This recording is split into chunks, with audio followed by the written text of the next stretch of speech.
What's good, y'all? It's your boy Tre La and Ms.Nita. This is the Henny Chronicles podcast, yo. We back, another show. Lights on, cameras on. YouTube, what up? Yeah, it's warm up here tonight.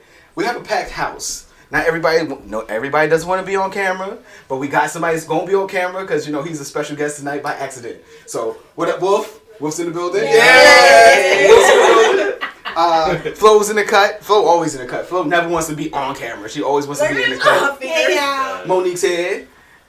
Yep, look. Monique's here. Savage is here. Savage Kurt up in the building. So, we got a packed house tonight, but, they gonna be on the show, but not on the show. They, I don't know what they doing, but we gonna figure it out. We gonna be on the show, but not on camera. Exactly. So let's do the shit. Alright, so, Friday night. Nita Bean, how you feeling over there? You dancing and shit? I'm good. She holding a beer because she hot? I had sex last weekend. Look at you! For those that listened to the last week's show, that paid attention to the last week's show, she was stressed the fuck out, having the anxiety and panic attacks that she wasn't getting no dick. So she's back off the schneid. How you feeling? I feel good. Y'all see this blood? Like the Hair pimples pulled back. I washed my hair. Hair was out looking like frizzy. I was stressed. I had bad panic attacks. Like, I need to have sex. I might have a sex addiction. Really? So you last week's show, you was down bad like my man on IG and shit, down bad. That'd be like, sir. That was you last week. That was ma'am. Really me. He was definitely ma'am last week. So we never ask who, what, when, why, how. We never ask those type of questions. But was it in the car? Was it in the bed? How do you feel? It was in the bed. Look at you. Look at me, right? Is that not usual for you? I mean, with this nigga it is. Okay. You be trying to get it in when you can, huh? Yeah. We was cuddling too after. It was so cute. Look at y'all cuddling and shit. When I was your age, I didn't used to cuddle. Really? Let me say. No, I cuddle everybody. I was about to lie. I'm like, I don't really cuddle everybody. No, I be cuddling everybody. You sleep next to me, you getting cuddled. Even if you're not fucking. Just somebody being right there, you going to get cuddled. I don't give a fuck. No, you can touch my leg. And then it's just like... That's how Sean made me a cuddling ass bitch. Word. Before Sean, I was like, I'm hot. Like, it's over. Okay. Move over there. I need order one so I could get it. That's actually funny as hell. No, seriously. Yeah, but I'm happy. I cried because I came, not because of anything else. I cried because I came. Pause. Has anyone ever bust a nut and started crying? No. I've had women bust nuts and cry, but I've never Thank cried. you. That's all I need to hear because everybody acting like that's some crazy that's shit. That's some in love shit. That's why. I'm not in love. The times that it happened, it wasn't love. There was some dynamics that caused these things to happen. Okay, one, she was moving, and it was the last time, right? And she was all sad and shit like that. And then the nerve of the shuffle at that time to fucking play Last Time by Trey Songz. That shit came on. Oh shit, nah, that shit would have fucked me up. That ass came on. I was like, nigga, how did this shit know to come on? And it came on, yo. Tears running down my back. I could feel them running down my back, and she all. And then what's the name crying? How did you feel? Like nothing. Like, don't worry, baby. It'll be alright. Pat on the left. Yeah. You good. Shit. You good. I kind of giggled. I thought it was funny. You giggled? I would have punched you in your face. I probably did the same thing. Sir. Savage. Sir. That's another savage. His game cues and all that kind of shit. He's savage. And you should hear how we talking to his chick sometimes. He's the nicest guy on earth, but when they not fucking with him the way they just try to be, he be like, nah, yo, because he ain't got no problem with reading that shit down. He be like, nah, this. This is the reason why I'm in therapy. Because I be wanting to fucking crack niggas schooling, and she cried. Can't do that. What's her name cried? In college, she cried like 2 times. Don't put her name Do out not there. put her name out there. No names. What's her name? That's her name. My name is what's her name? What's her name cried twice. But it was funny. I feel like I just cried because I ain't have sex in a while. Like, how many months was it? 2 months of not having sex. That's crazy as fuck. Can I say something? Because What? I'm going to post. I didn't get a chance to post from the last show. When G Dub said 7 months, me and her on Q both said 7. You got. I'm gonna post that shit on the joint. Then he had 7 months that he 7 months he ain't getting no cheeks. 7 months no cheeks. I was like, bruh. Yeah, I wasn't able. I wouldn't be able to. I was like, I man, was stressed. For 7 months. 7 months. I'm gonna ask a quick question. As long as we went without getting no cheeks clapped. Like 18 months. I was not fucking with nobody. I was not off that shit at all. 18 months. Yep. Guess who's first person she let clap? And you got her pregnant hella times. See, girl, you should. I should have just went ahead and been fucking out here in these streets, right? Or should have just coasted past me if you would have all these kids, man. But you know, yeah, what's up, bro? the gift that keep on The giving. fucking Super Saiyan Hey, sperm. don't get in front of my cameras like you do every week. Hey, man. Pull that other chair back that you sit right there. Pull that I jaw. wash my ass. Bro, get the seat. But 18 months. What's the longest you went without getting no buns? 6. 6 months. As soon as quarantine started. Bruh, you look stressed. You never wait that long, huh? You never went that long? No, I'm not gonna say that.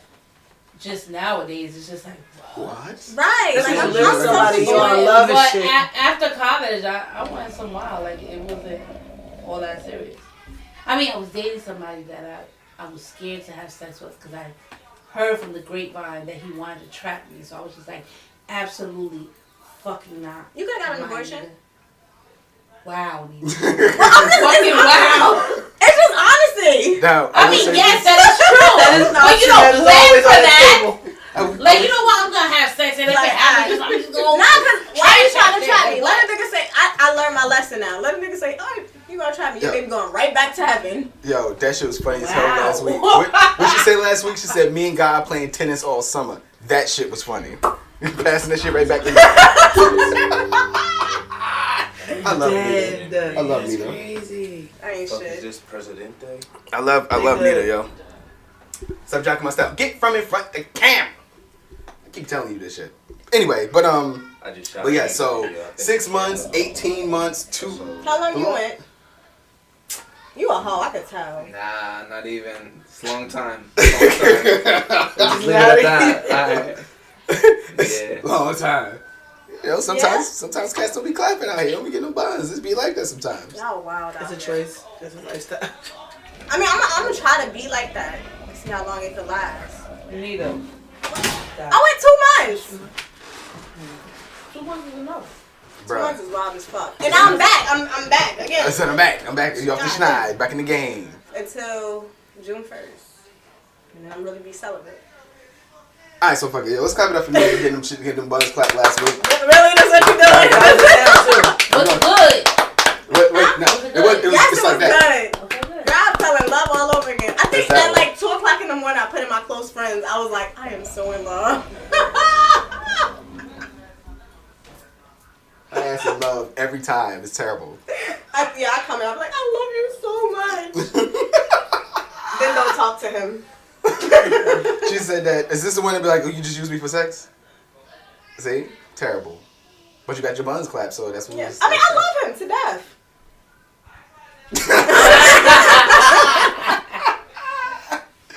Oh, shit. So, wait.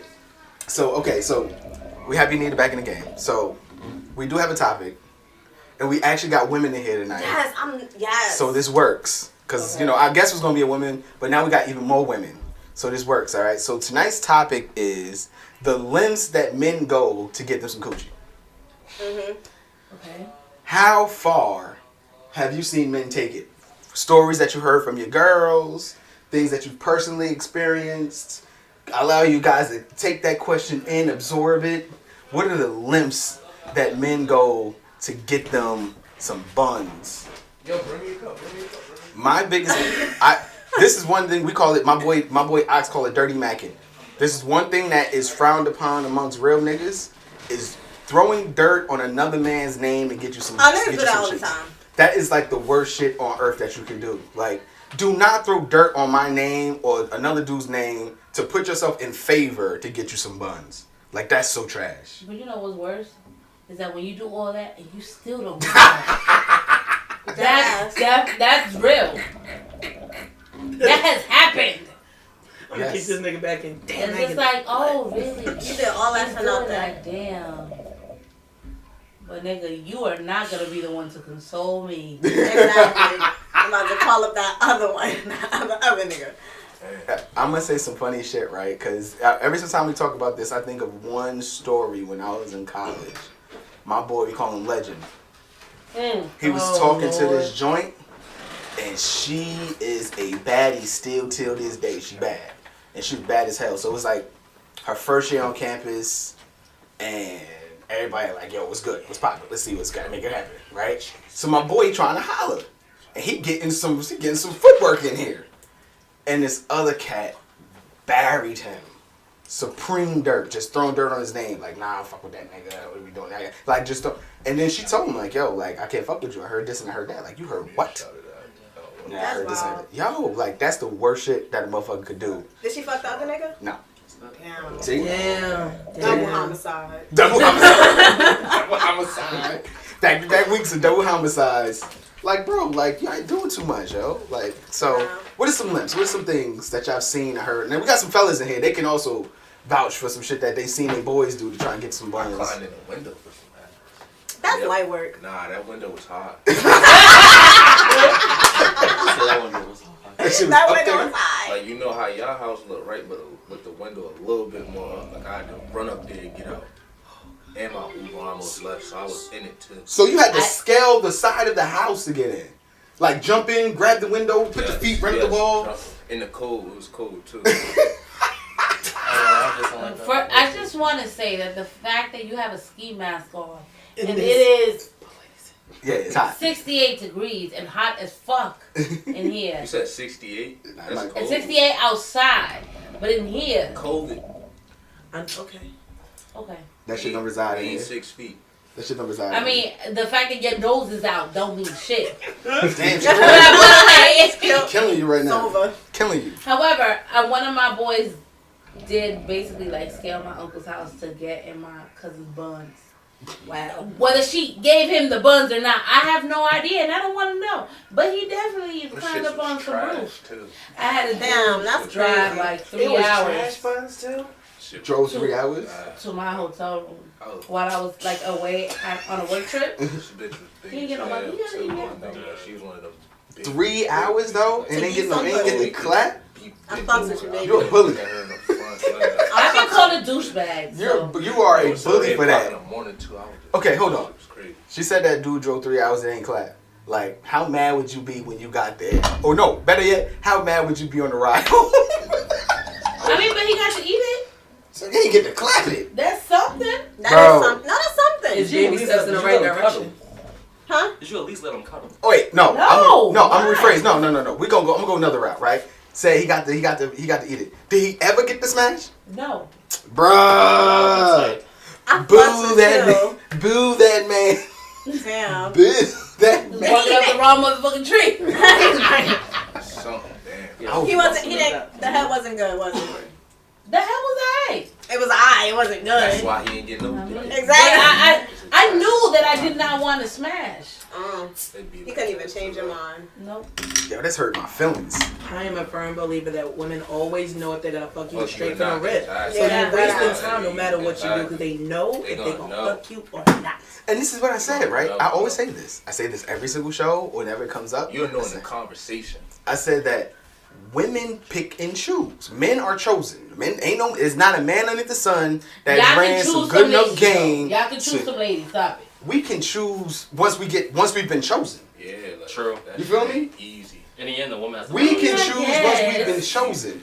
If she be like him and he be like, nah, okay, cool, that's the man making the choice. But it ain't a man that's walking down the street be like, I want her. And she be like, I don't want you, but okay. And go by. Don't work that way. Instead She of go has by to the choose him first. And once she chooses him, the ball's now in his court. So it's now like, do I want to fuck with her or not? Do I like it or not? Is she my flavor or not? But he has to be chosen first. Damn. He can't just walk down the street and be like, only people that can do that, I always say, only niggas that's well off, motherfuckers that got bread, people that, all these athletes, all these artists, they can pick and choose. Because supposedly most people want them. But regular 9 to 5 niggas walking down the block, getting in and out of his Nissan Altima and shit, that motherfucker What's wrong got to with be Nissan chosen. Altimas? Come on now, I feel like that was an attack. That was shade. You just threw shade at me. Like, what's wrong with Nissan? It just came for me. Out of his Charger? Yo, the easiest way I fucked up. Let me see how I say this. What do you need? You want The more easiest way I flavors? fuck up ass cheeks is not texting back. I can't do texting. Yeah, yo, Jim Beam it. Communication. It's over there. That's what they call it. Communication? I can't- Y'all got that skill set? Nah, I got it. that's- Down I pat. fuck up 95% of the new ass cheeks I ever talked to in my life because I'm not gonna sit and text you all that. That's true. That's So just you're how saying it you is, could be but fucking more, but because you're not responsive in Texas, it's just I don't ass on the table. Yeah, like it's always a backup plan, so it don't matter. Yo, I'm gonna say 9 times out of 10, I don't be in the mood anyway. Like I be telling people, you gotta call me. I got 2 phones now. That means 2 numbers, so you can call. Yo, texting, not respond. Nah, unless you pop yo, up a pic or something, then yeah, respond. That's the only way to respond. I'm gonna say this right because I realized this. I said this happened to me some years ago. Not to me, but a conversation. I was talking to Amir, and I was like, yo, do y'all know how to talk to girls? And they're like, yeah, just slide in DMs. No, do you know how to talk? Like if you was to see a female, do you know how to approach a woman? I'm gonna be completely honest. It's the smile that I'm the nice guy. We know you the nice guy. So that's how it works for me. You gotta smile at them. He said, I'm the nice guy. That's how it works for me. Wow. Six Flags, that's why I get them back. That's why What the six? Like the amusement park? Okay. Remember the story I told y'all how I got? That's why I'm single. That's why you don't see my ex no more. I told you know what story I'm talking about, right? Alright, so wait, we're gonna get back to our topic. So extreme lengths, right? So we got people that will drive hours. Now, and she lived in South Jersey by PA too. Beat them shits down. What, the cheeks? Ew, you my nigga. I don't regret it one bit either. I think I'm like a mixture of like a lot of the guys, but it's like me, like I am not that pressed to be like going all over earth for cheeks. I'm tired. But that's because you're about to be 37. Even when I was younger, cheeks came to me. So but I was about to say, like, you guys are very much used to women coming to you guys. Very much. Yeah. Yo. That's why y'all don't know how to chase. Yo, I literally, I don't have the feet for chasing. I don't have the legs in me. I don't got the long wind for that. I'm not doing that. My attitude towards buns has always been the same. It's either you're gonna give them to me or you're not gonna give them to me. But if you don't give them to me, I'm okay with that. We just had a conversation like this last. I'm perfectly fine with you not giving me no buns. Like, yo, no, okay. What, I'm supposed to beat you up for them? Like, do you want some dick? You do? We gotta make it work. Not tonight? Okay, cool. We'll figure shit out. Like, I don't know. I don't got it in me to be out here hunting it down like that. This guy got a question. Yeah. I like niggas that be running. I got a story for you. Oh, Lord. And it's gonna be a great story for the podcast. This is gonna be a great story. Y'all gonna be proud of me. Oh, Lord. Oh, wait, he talking about old Travell. So old Travell gonna be proud of you. All right, so make me proud. Current Travell. I don't even know what old Travell means. I don't even want to know. Well, go ahead. Old Travell was terrible. Nah. And I encourage bad behavior. Travell. My bad, my nigga. I did some shit that you really did too. Okay, speak on it. Bro, so long story short. Move your hand back up. I mounted somebody's TV or whatever. And she thought it was falling. So I went over there. Real recent. This is real recent. I get there, she ass naked in the bed, titty out. Why are you being so dramatic right now? Cause we here. Hold on, cause we here. Talk to me. Like, you know, I'm trying to get the vision. Got the wait. Queen size bed? Yes. Headboard? No. No headboard. Okay, cool. That's What wild. color was the sheets? Why y'all got a headboard? Green sheets. Okay, cool. Now I got you. I got an image. Go ahead. You know how you used to have a I don't box like of Magnums? Yeah. She pulled out a bag of Magnums. God damn, she was really giving that pussy away. But then I was just in front of me. Guess what I did? You said no? Yeah. Oh, that's Cause new she got Travell. green fucking That's new sheets. Travell. I mean, she also has a bag of Magnums that she probably She pulled got off a bag every of nigga that come to her Magnums, house. green sheets, and no headboard. I'm scared. Why is her sheets green? What bitch got What green color? sheets? Wait, what kind of green though? Was it Because honey niggas green, don't be dark knowing green, light different green? colors. Like what Money kind? green, Was money it mint green. green? Presidente green. I don't know. I just knew it was green. I can't really tell you all the color green. Alright, bet. All right, but what made you say no? I don't know. I don't be in the mood no more. It was the sheets. How old are you? 23. It was the You're sheets. 23 and you don't be in the mood? I've been smacking ass cheeks since I was 12. Oh, All right. I wow. feel you. Sure, my son ain't smacking no ass at 12 too. But I was down south though. There ain't nothing to My do son's really smacking down ass there besides play sports, 12. go to You school, just- and I have just kids. can't know. That's what it was. And then when I came up here, the country, they loved it. So it was dope after that. Well, I got a question. We are the same age, and you tell me you get bored. Facts. But he also said he's been clapping cheeks for almost 11 years. Yeah, How long have you been clapping buns? Since I was 15. when I came up here and we first started going to school, if it wasn't for me and him going to school and they didn't know I was his cousin, I would have never got no ass cheeks, yo. So he actually helped me out. Oh, damn, the clout. I appreciate it. Clap it up for Lil Kurt for giving us getting. Oh, man. Because that's what teamwork is all about. We all got to run together. I came up here and got a girlfriend the same day I moved up here. God damn. That's some Kurt shit for real. You didn't even vet her out. What the fuck? Right, I'm like, that's kind of y'all niggas don't got standards or something? Baggy tee and big shorts and all. I was country as hell. Oh, you was the baggies. from the South. Yeah. He from Virginia. With a flip phone, no Kia. Everybody had side kicks, razor shit. Shit was like a trappy. That just look like that old ass next town. So with that being said, you don't gotta have no money to do fuck with females. No, you don't. Don't. It's a bar by Big Sean off his first album, right? Not. Hold on. Okay. It's a bar, right? And the bar goes, I could pull up in a Honda Civic pulling bitches. It ain't about the car, but the nigga that's up in it. And that goes a long way. No, I'm gonna bring your fiance in on this. Sean told a nigga, he's like, I can take your girl from you wearing these sweatpants and flip flops. It's the person. It ain't got shit to do with all that kind of shit. It's the person. That should go a long way. Don't bring Sean into nothing. I'm bringing Sean in. Shout out to my brother Sean.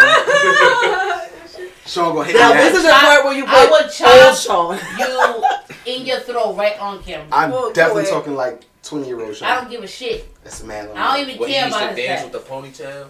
Yo, I heard was long as hell back then. When he used to beat me up. You Can't know. do that shit now. Get money on me.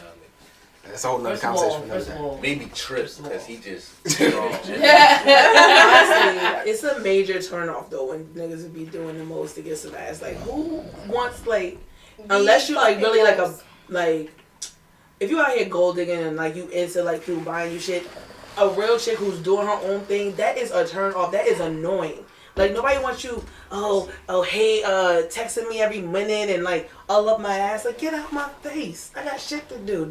Are you unemployed? I always think niggas are unemployed. No, they text me too much during the day. I mean, you ain't got no job. That ass. What I would say is this. When a girl is not into you, she is just not into you. True that. Doesn't matter what lengths you go. You can bring her flowers every day, and I've had that happen. I remember I had a dude bring me flowers all the time, and I was just like, "Oh my god, thanks!" As soon as I would walk in the house, straight in the trash, and my mother would be like, "What are you doing?" My mother doesn't even like flowers, but she's just like, "Somebody took the time out to bring you flowers, and you are just ruthless, sis. This was years ago. You are rude. I like this. This is Bam Bam. That's talking Bam Bam. This is Bam Bam. That's talking Bam Bam. I ain't talking. This was like years ago when I was on my I give a fuck about your feelings phase. And not to say that that's gone. The way to be. Not that it's gone. But that's not necessarily the way to be, especially if somebody is, giving their time and the energy. To my defense, I was very honest about my feelings. I've always been very honest about my feelings. Because I always feel like, if I tell you what it is, and you decide to still do what you do, you can't say that I led you on. Right? That's always been my thing. Honesty is the best policy. However, no matter what you do, if a girl's just not into you, she's just not into you. It doesn't matter. You can do whatever the hell you want, buy her a Rolex or whatever it is. And she's just going to be like, oh, thanks. Da, da, da. But her mind either might be focused on herself or somebody else. She gonna be my friends know I'm not into a nigga when I be like, he's just so nice. And they're like, bitch. I'm like, what? He's nice. They're like, Anita. I'm like, the nigga is not. He's nice. Like, yeah. Nice ain't for you. I was like, he's so nice. But, okay, let's just talk about the guy that's very nice. That's all good and dandy. When you're like 30 and over. Usually, when you're 29 and younger, it's just like, I don't want a nigga that's so nice and gonna give me everything that I want. I need to pass by the nigga who ain't shit, who's gonna give me the bare minimum, who I'm gonna be like, that's bae. I can change him. That's bae. Everybody goes through that phase. I know. I was actually gonna mention that, but I ain't want to be the asshole because I'm a guy, so I need a woman to say it first. But since you said it, wow, let's piggyback on that, right? This nigga. No real shit. Like, women will have a guy do all these nice things for them and be like, not him. It's just something. I don't know what it is, but not him. And there'd be another nigga that'd be like, yo, it's good. And then won't text him 3 days and be like, yo, I'm just trying, what you doing right now? You trying to chill? Like, that nigga's the one that gets the attention. But the one that's in the messages all the time is getting no work, no action. And it makes you want to be a savage. It turns you to an asshole. That's how I turn to a savage. Exactly. I was a nice guy getting cheated on. Same. See? Same. Wait, pause. But you know what it is? But you know what it is that when you cheating on that girl, it's a chain reaction, right? I wasn't like, cheating. No, I'm not saying you particularly. I'm just saying, like, it's a chain reaction. The nice guy got fucked over, then he cheated on a whole bunch of bitches, or didn't give a fuck about a whole bunch of bitches. The whole bunch of bitches who were nice girls and wanted guys to treat her right. Then he turned them into fucking savages. Yep. So they turned other niggas into fucking savages. It just goes back everybody after, like, for women it's usually like 30. Right? That they're just like, okay, I need to settle down, I need to stop being a bitch, and whatever. For men, it's usually, I think it ranges. I don't really know. The man side? The man side. At what age you start realizing, like, okay, maybe I depends on the type of man. Ain't shit. Right. So if he's like a Diddy ass nigga, right? He gonna run through these chicks. He gonna mess up their life. He ain't gonna give them shit. And then he gonna be like old and don't got it in him no more. And he gonna settle. That's usually what it is. The next person that comes in when he old and over the hump is gonna get all that action everybody else wanted. Because he ain't got time to cheat. He too old. Can I say this? Diddy out here ruining lives. You saw what he did to Cassie. He kept that shit for 10 years on pause. Then as soon as she left, life is flourishing. Got 2 babies, a good man, and all this kind of crap. Because Diddy wasn't shit. I like your music, and I'm sorry if you get it. Can I say this? I'm going to piggyback off this shit, right? If you hear this, we have gotten far. I'm going to say this, right? This is some real shit. I'm going to say this, right? When you hear men talk about relationships, right? Especially when they get a little bit older. When you hear men talk about relationships, right? And women talk about relationships. This is the difference between how we conversate, right? Dude to be 28 years old, got a girl starting to tell his homeboys, yo, she the one, this, I didn't have my fun. Or they be like, we try to justify being in a relationship now. You know what I'm saying? It changes. The mindset changes. It's like, I done did my thing, now I'm trying to settle down. Women, when they find that guy is like, he was the one that was meant for me this entire time. That was the one. Now, all the other people before him, I was fucking up. That was my person. Now I got my person, right? So now I'm engaged or I'm married and I'm happy, and it ain't got shit to do with having their fun. Ain't got shit to do with their whole phase. Ain't got shit to do with they was young. Ain't got nothing to do with that. It has everything to do with the fact that now they feel like they found their person. Men be like, shit, I was wilding back in the day. It's time that I settled down. You know what I'm saying? I'll give you an example. The movie The Brothers, right? When Shamar Moore got engaged, right? And niggas was like, he's like, she fine, she this, and he had to justify settling down and wanting to propose to this girl. He had to justify it to his boys. Women don't do that shit. Nita different. You a nigga. I keep telling you that. You don't count. You one of us. You one of the guys. Yeah. I have feelings.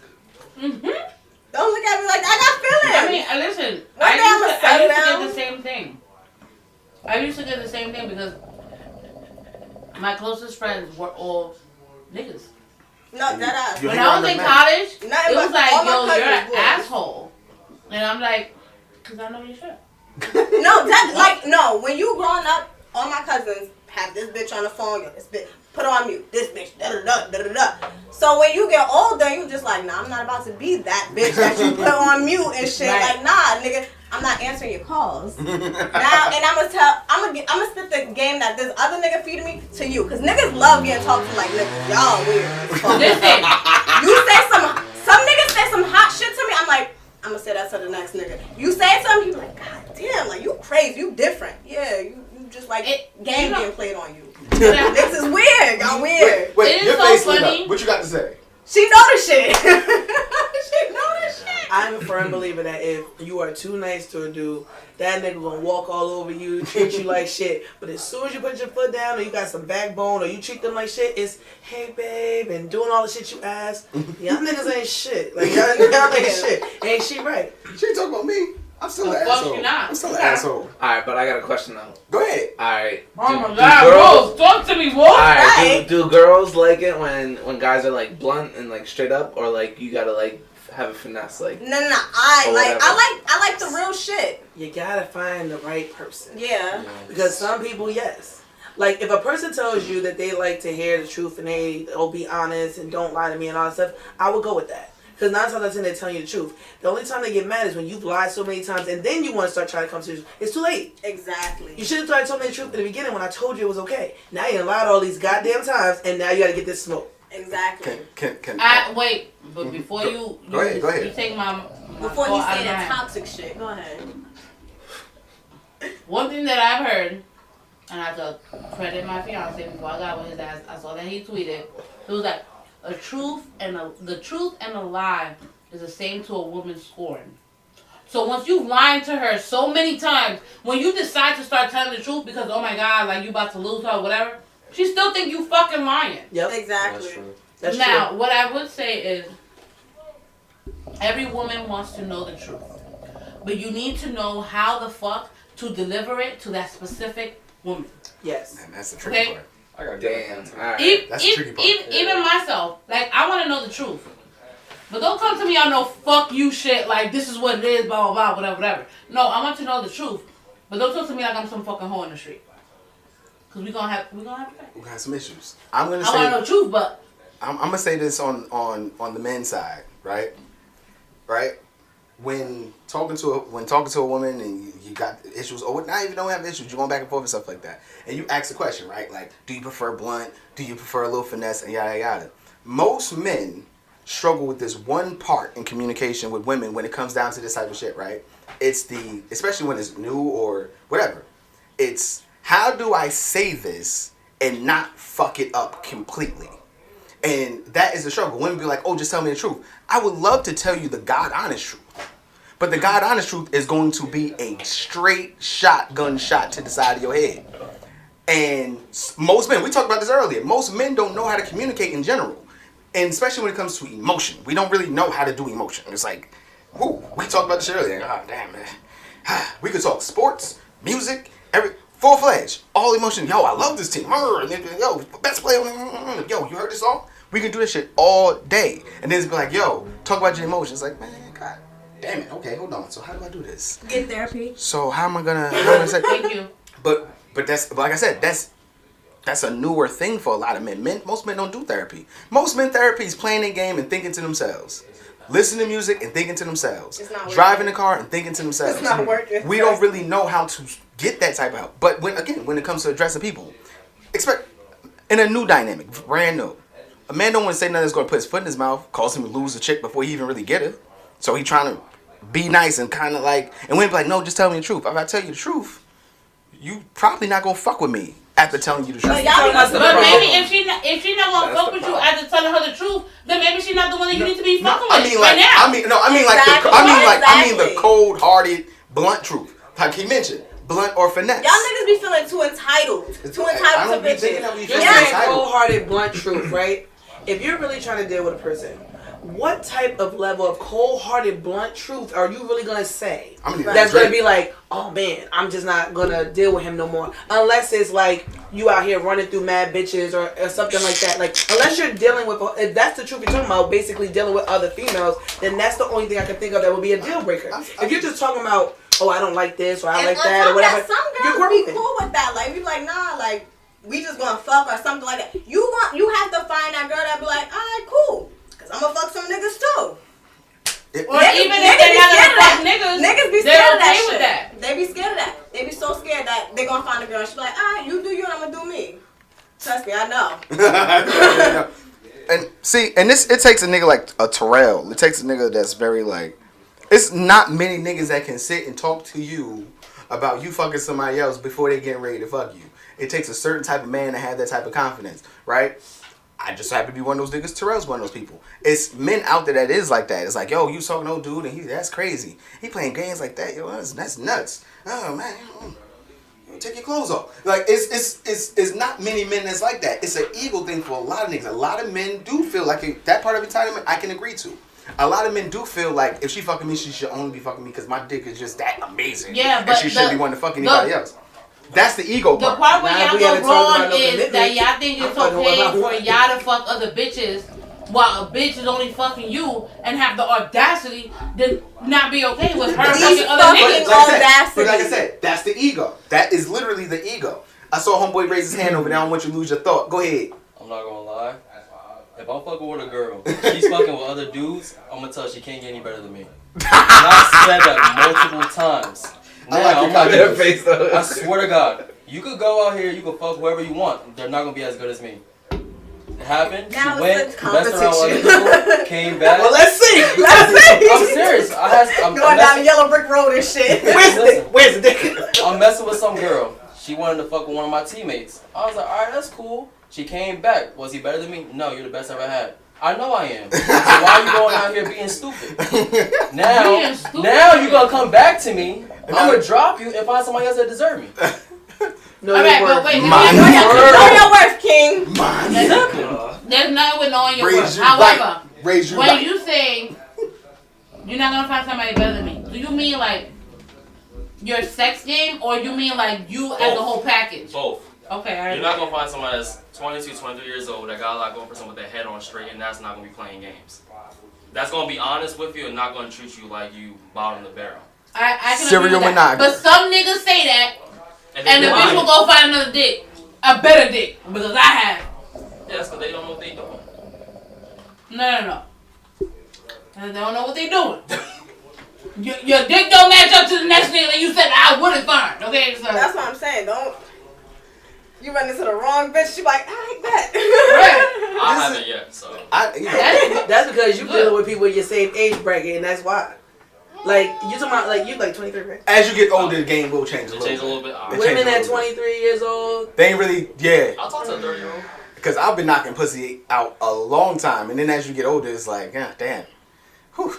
It's hard out here in these streets. It gets different. It gets different. It's a different ball game as you get older. Because what happens is men change too, right? What happens is as time goes on, dudes start to fuck different because this part, right? When men, there you go. When men are 16, 17, 18, 19, and they fucking, they just happy to be getting them some pussy. So there's no real technique, no real skill set. They're just happy to be in it. I'm fucking. Woo! 16 years old. Don't give me some. Hey! 19 bodies, right? And then what ends up happening is as you get older, you start to realize like, yo, it's like it becomes a real skill, and it's like, yo, I want to get better at this shit. So then you start to focus up. So motherfuckers that was okay at fucking when they was 18, 19, now they 27, and now they done grown, they done really grown into their stroke and shit like that. Now the game was a little bit different. Okay. You know what I'm saying? But when you young, bro, in college we had North Jersey niggas had a high confidence because every single female that we fucked from South Jersey was like, South Jersey niggas can't fuck. And then they come up here and get a nigga from Patterson, from Newark, from up here, and we wrecking them. And it's like, yeah, I'm sorry. And then as you get older, the ball game kind of changes and shit like that. It's like a change in the guard. You gotta stay ahead of the game. Eat the coochie a little bit longer. Not eat the coochie. Yeah, do that. Now, how long is too long when it comes to that? Ladies? It depends on the girl. Yeah, like if you are not eating the coochie right, and you can make a girl come out of just off of playing, eating her coochie, eat her long enough for her to get super hyped, and then give her some dick. Because if you can't make somebody don't eat coochie hard. Don't do that shit.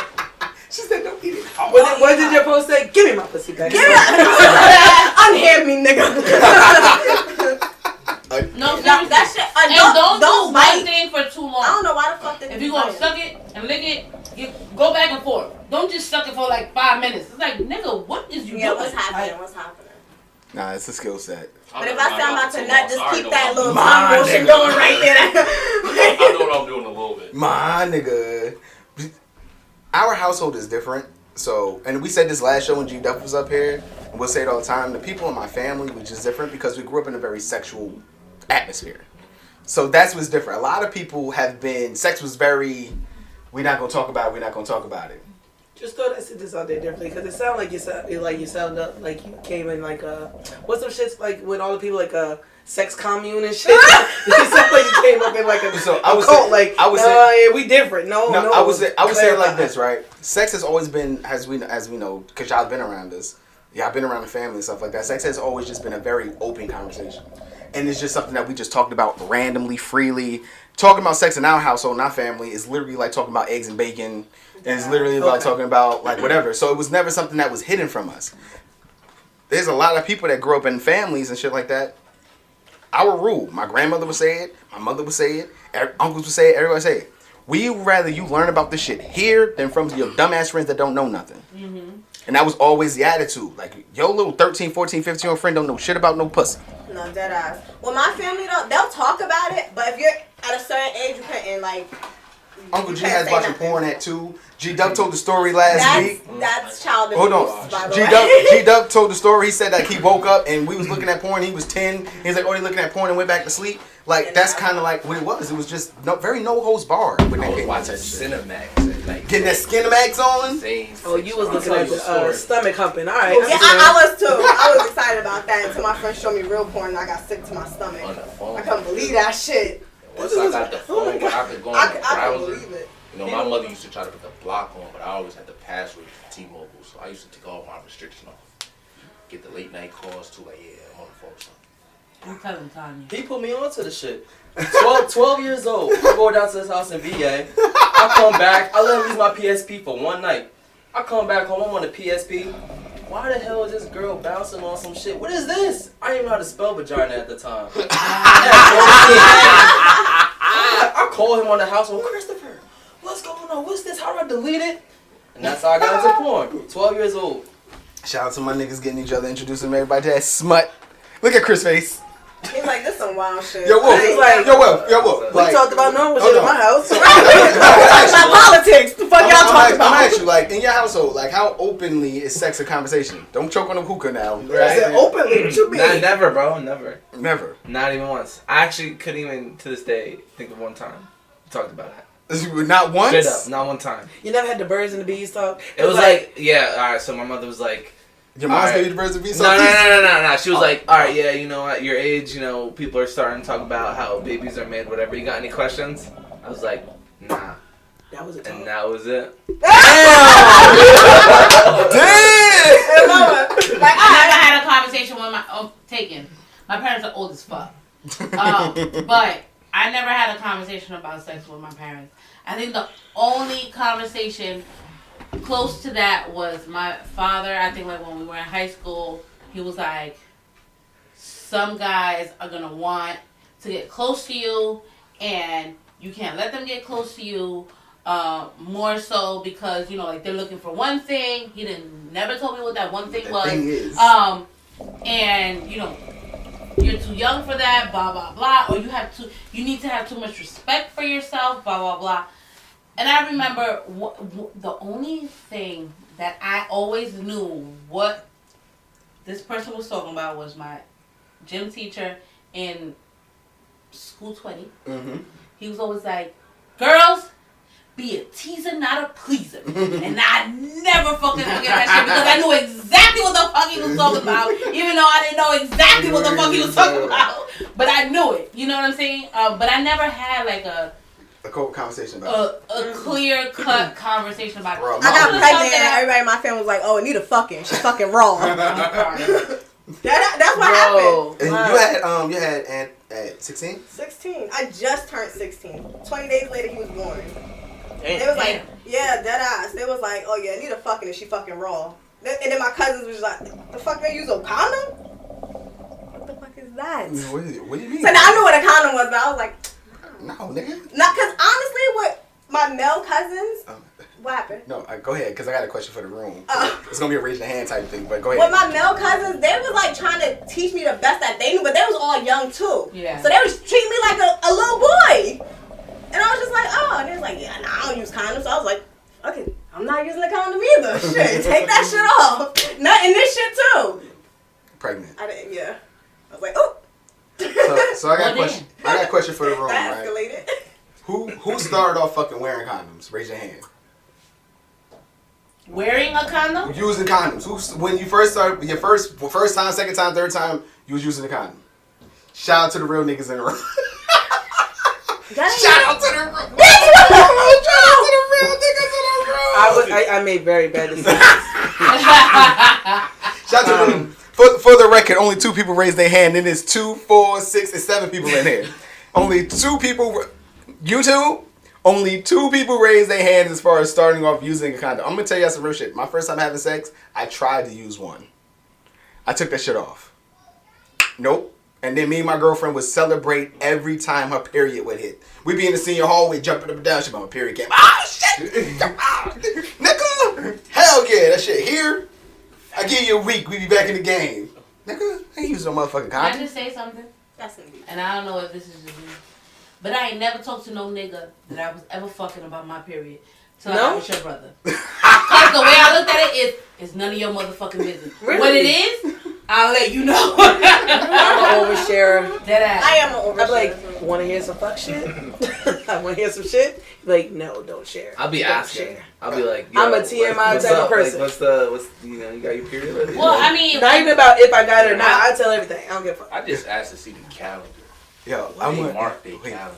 Wait, someone hit me up and they said you might want to talk about this on the podcast. And it just dawned on me just because of what we talk about right now. As it's about this shit, but it's not about this shit. And I'm going to bring y'all full circle. Check this shit out. She says, she's like, yo, I know that my cycle was about to come. So I hit old boy up and tell him to come through because I'm trying to get me some before my cycle hit because I'm about to travel. Right? She goes. Oh, she was looking to travel. Yeah, no, not to travel. She traveled before she traveled. Oh, okay. Right? I'm like traveling. Like, damn, she honest. So right. she's like, I'm trying to get smashed before I leave. Okay. I bet. So he know what it is, right? This story gets very weird, right? So she says, so you come through, it's stroking, yada yada. She gets on top, and then she realized that she's not bleeding, right? So stop, time out, pause. I'm bleeding, clean up, yada yada yada yada. She was like, do you want to know the bullshit? She says, I'm cleaning up the bed and yada yada. I realized that where he was sitting when I was on top of him, it was like a streak there. And she believes it was a shit streak. She was like, it was brown. It wasn't red because I was bleeding. This was a completely different color. Look at your face. Oh, shit on you, so. When he sat there and when she was like on top of him, I guess, got a little scoop. He ain't clean his ass great and left a shit smear. I don't like none of this was happening. on the bed. Wait, the dude? Yes, the dude. She's bleeding and he's But shitting. how did that get on the sheets unless the sheets was in his fucking ass?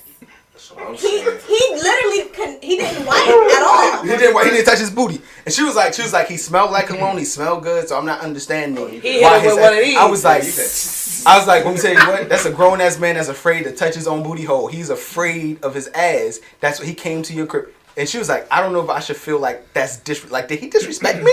I was like, absolutely. Wait, it was her sheets? No, it was her sheets. It was her house. He came through to smash at her. He came through. I'd put that nigga on blast. Exactly. Now this was the question. She was like, do I say something to him or do I not say she something to him? She didn't say nothing that night? He had already left and then she noticed it after he left. All right, so how many days ago was this? It was the same night. But how many days, today, how many days ago was this? I want to say maybe 2 days ago. A day or two ago. She hit me up and she was like, yo, you might want to talk about this on your podcast. She's like, you might want to talk about this. Has she spoken to him since? I have not gotten back in You're contact blocked. Get the fuck out. So the question is, can you hit her up and ask her? What do you do?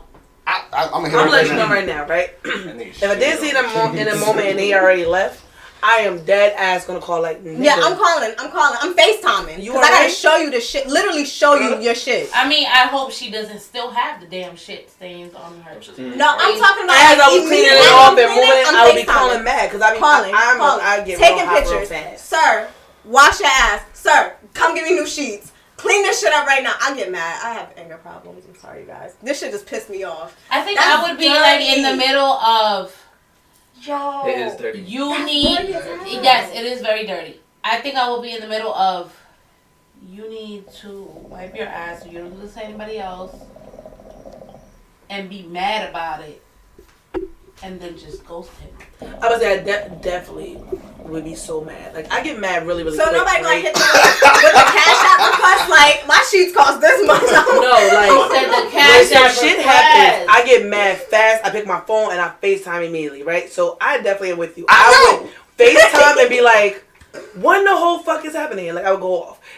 I would also be sending cash app requests. Your ass have to come. If you didn't want to come, if you want to talk shit, I'll take them shitty ass sheets to your fucking house. Exactly. And throw them like on your porch or some shit, cause that's nasty. Nah, that's different. Like, Ew. I hope she wasn't sucking dick and her face was down there, cause that's nasty. wait, how don't you smell that shit though? Shitty ass feet. Listen, I ain't get all the motherfucking deets. I got just some of the deets. This whole situation. The whole story just is like. I want to know how she was. My question is, at the men in the room, right? If you, I don't know if I just thought it was just guy code. If you know what it is, and this is a creep call, sneak link call, do you not wash your ass before the sneak link call? Yes, everybody knows that. I hit the shower before I come. I want to be smell like a baby. Lotion me down. Like, for real, because if she want to lick the gooch, the you ball, stuff pull on the this ball, out? like, what? Who shows up with Shower every time. every time? If I know I got the sneaky link coming on, I'm definitely gonna wash this whole ass. Taking Like, a shower so I where can we go at with this? chores. Every time. That's crazy. I mean, but technically, if he doesn't even touch his ass to wipe it, Yeah. does he touch his ass to clean it when he's in the shower? Nah, that nigga was a bum. He was a bum. And that was what I said. I told her, I was like, He was homeless? I never. He had to be. It was something, like, that nigga gotta be a bum or I something. said, 'cause ain't I no said way. that is clearly a guy who's just afraid of his own booty hole. Like, he's just afraid of his ass. Or, I'm like taking a leap. Could have been gay. No, slept with a man. Kind of painted the man, and then like went to her. Oh, you know. Cause that was like That could happen. Cause That's she true. she asked me. She was like, so like Oh when my people. god, I want to Go talk ahead. about his topic.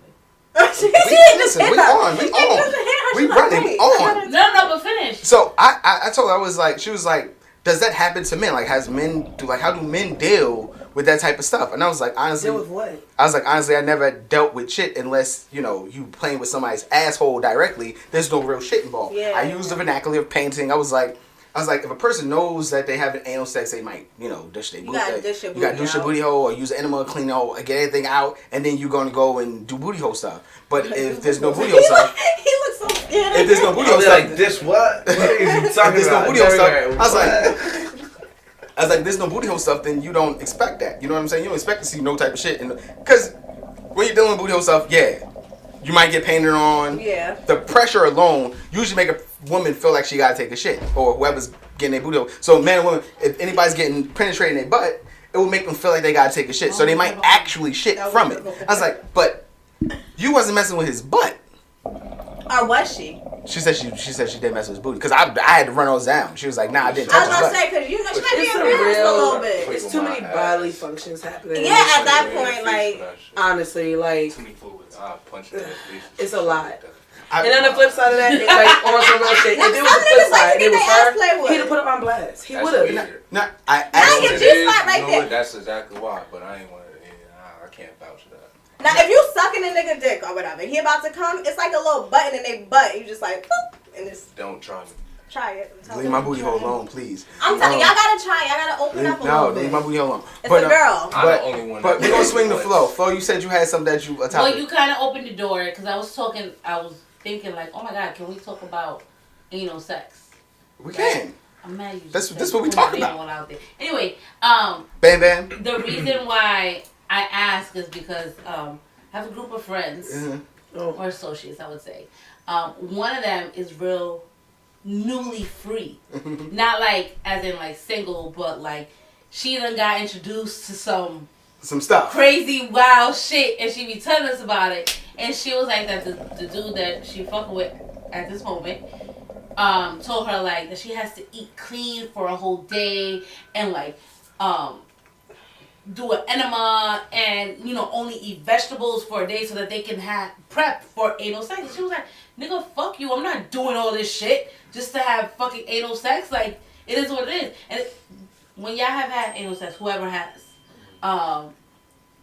is that like the process. Because I've heard that anal before. Sex, but we didn't have that conversation. Like, you're gonna get painted on. You're gonna get painted on. I just use for my anal plug, the one with the little bedazzle on it. Yeah, that's all that goes. My two best friends who are gay, they gave me the rundown. They're like, yo, you gotta dish your booty hole out, because when I did fuck my baby father out, he was like, oh, let's try this, and I'm just like, oh, sure, put it in my butt, that's fine. And we was fucking. I got scared because I'm like, I kind of like this a lot. I'm like, damn, I can't be this freaky, damn. But no, and then they was like, oh my God, Anita, you could have painted him, and I'm just like, did what? What? How am I paint him? What you mean? With a brush? And they're like, no, you're gonna shit on him. And I'm like, nah. They was like, you serious? You feel like you had a shit? I was like, a little bit, but nothing came out. It was all copacetic, thank God. But no, you gotta dish that shit out. You gotta clean that booty hole out. So for the next question, because we gotta see where we're at in the room, we gotta read the room real quick. Okay, who in here has ever participated in booty hole sex? Raise your hand. Y'all niggas is just nasty. Y'all niggas is a Right? Okay, right? I'm gonna be very honest. I ain't never had a conversation about it before it happened. Nope. Didn't. No, wait a minute. Wait a fucking minute. Now. I never had a real conversation about it.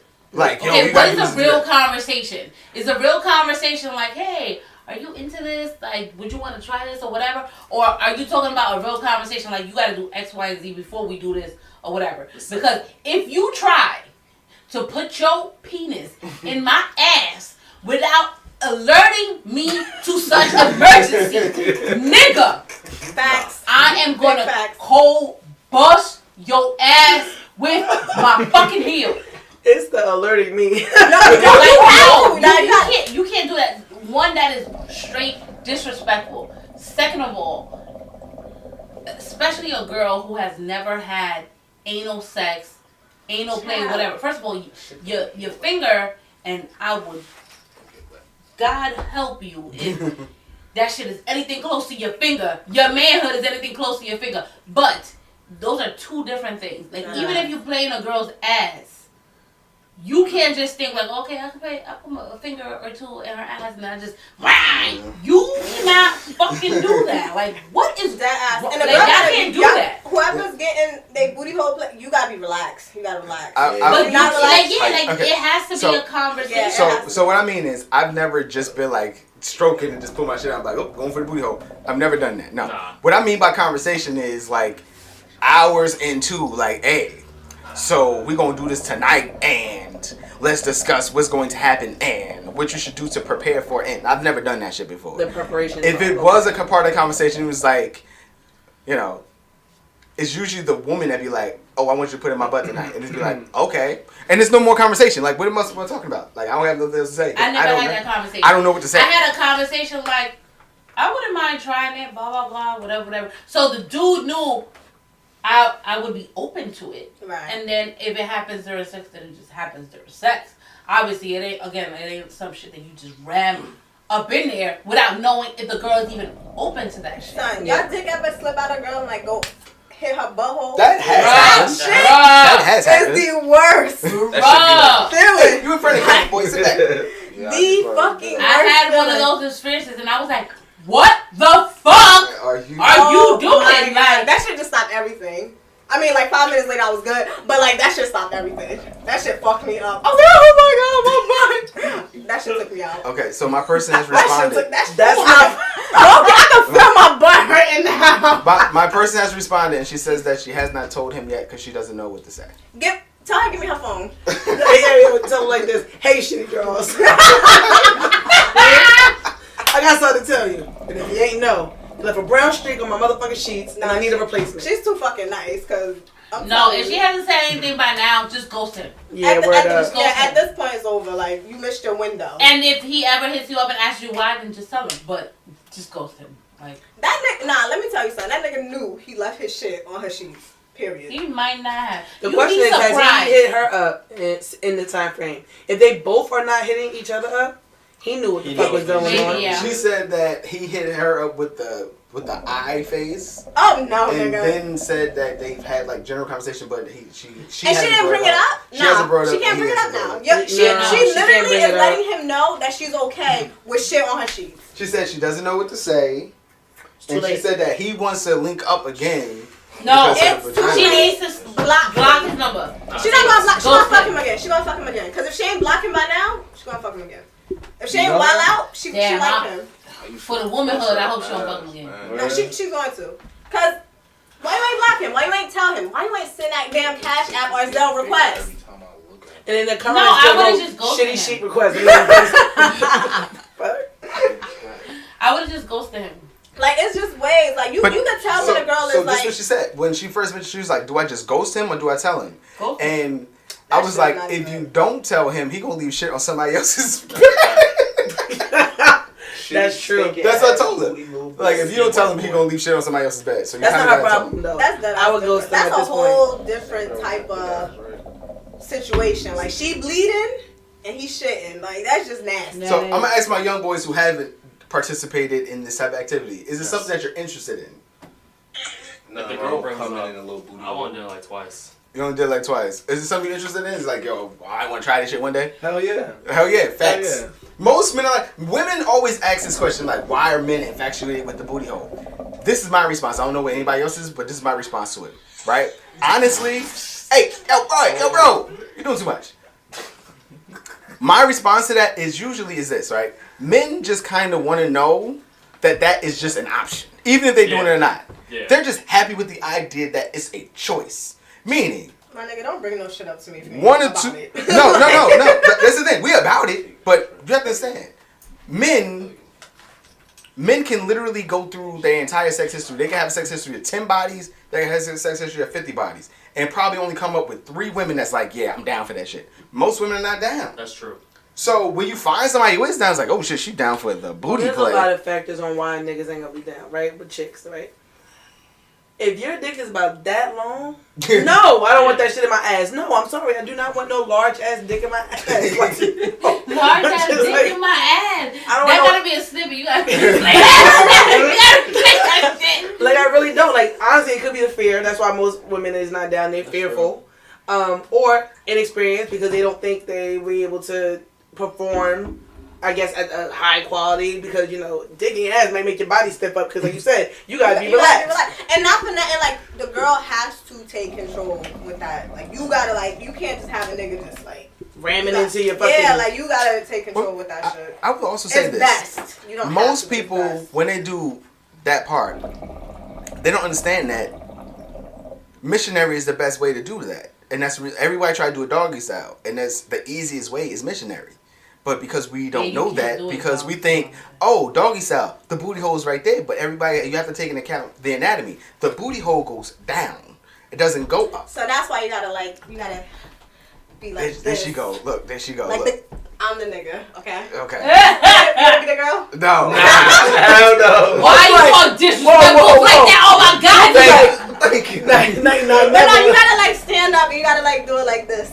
So you gotta get y'all mega knees going. You feel me? Yeah, and we ain't got time for that shit. See, look, but if you flip over on missionary, then because it's like the banana shoot, it's like go in and cup up. So if you land on your back, it's easier. But everybody want to do the shit doggy style. I feel like the booty hole right there. You know, for guys that aren't into it, it's because like they never like experience it, so like they don't know like it's like it's way better for the guy. You know? Yeah, the ins and outs. Right. I mean, I do gotta say, you do it wrong.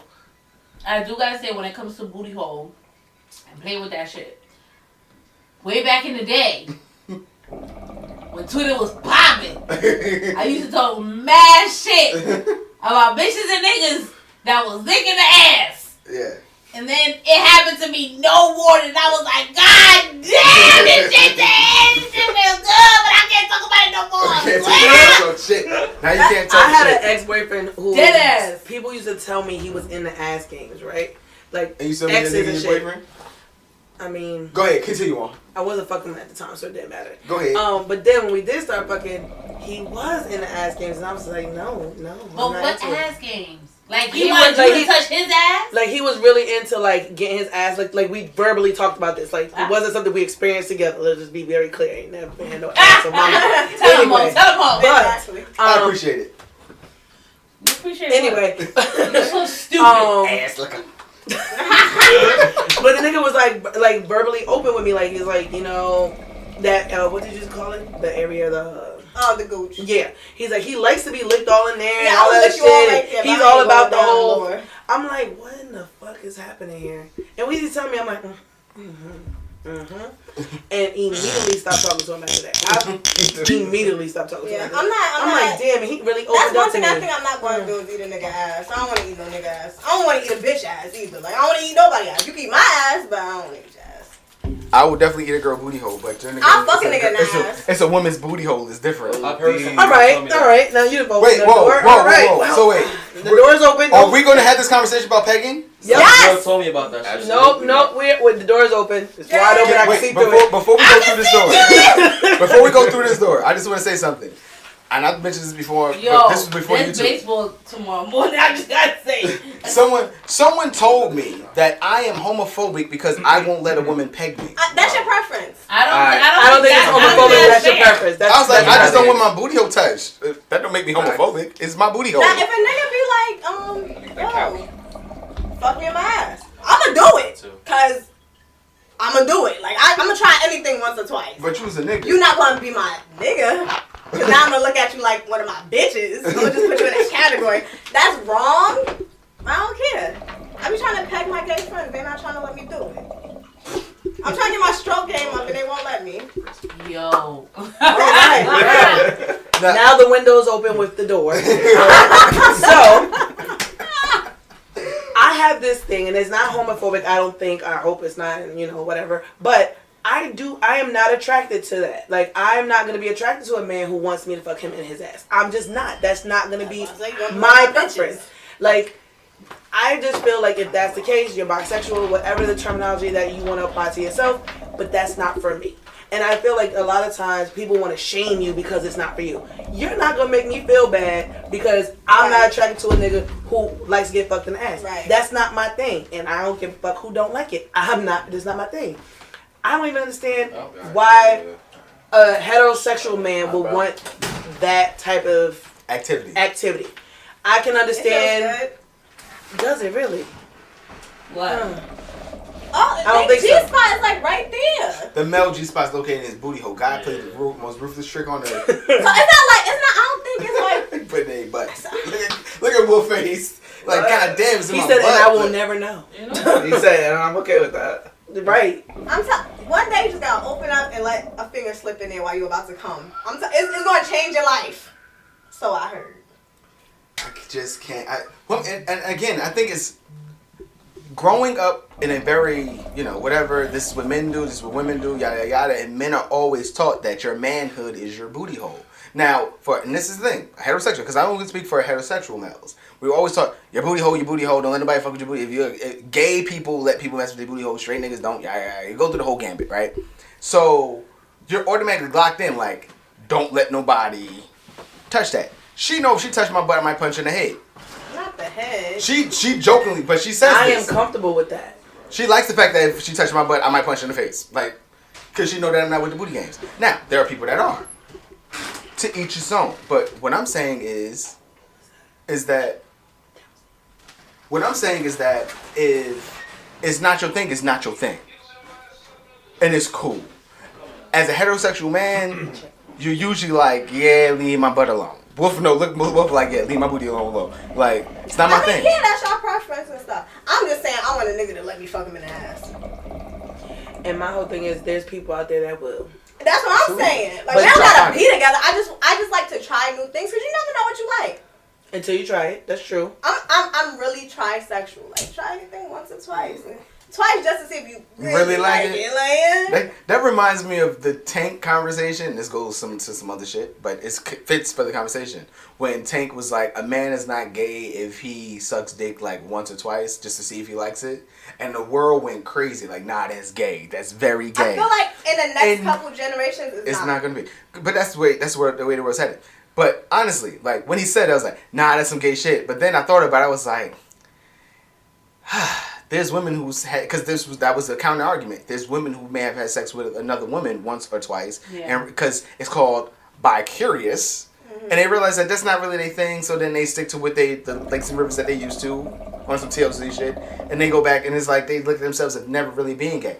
I know women that will have sex with a woman easily and go, I'm not gay because I will never be in a relationship with a woman. I've heard that argument. Like, nah, I would never date a woman. I would never be with a woman. If we having a threesome, it's a woman in here, yada, yada, yada, yada. They cool with it, but they don't view themselves that type of way. So I think that it's all about perception. Yeah. So y'all watch this show called Grownish? You know what I'm talking about? I know the show. All right. So I actually watched it pretty decent, right? But anyway, Grownish had a whole episode about the character of Vivek, I think his name was. And he has a girlfriend, they pop mollies, and she wanted to have a threesome.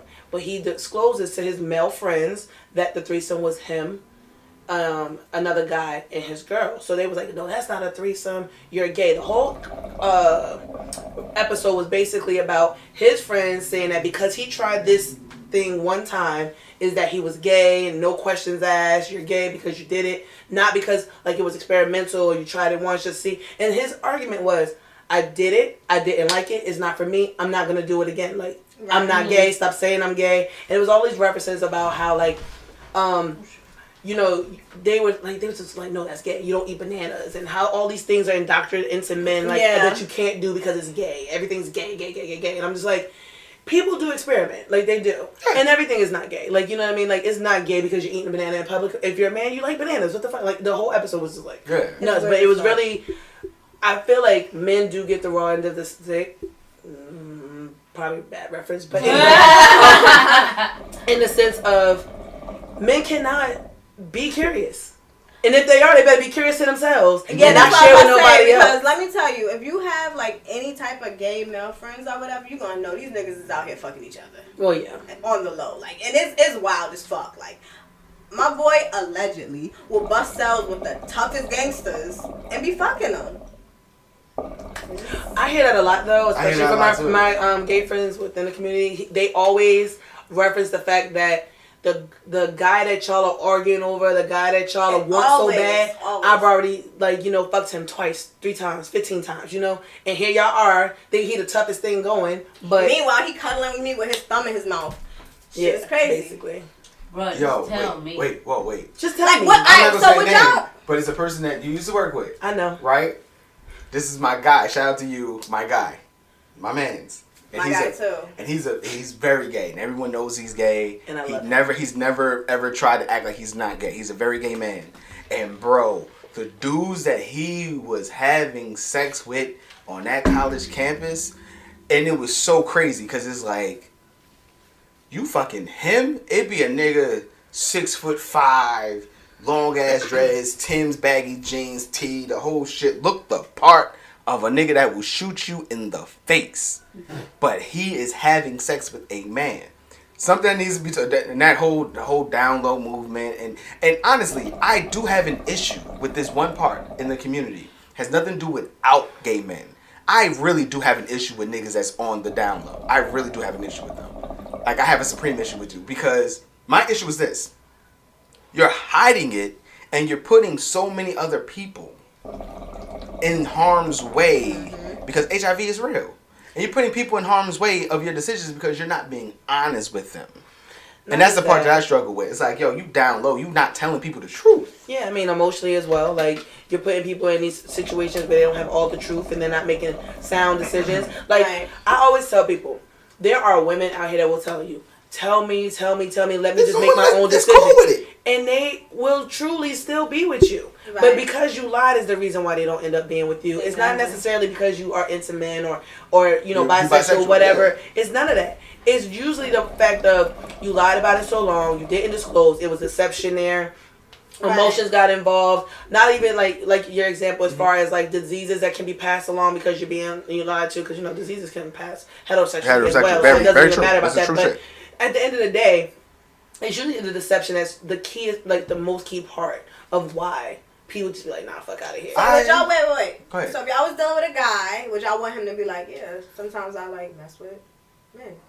Would that be I would like someone to tell me so I can let them know that's not my preference and I can move along. Like, that's me. But also, I also feel like a lot of men don't have a safe space to say that. No, they don't. So like, we always talk about the safe space. The safe space. I can say I'm as open as I want to be as far as me. I can only speak for myself. When I say I want you to tell me something, I do want you to tell me something. Right.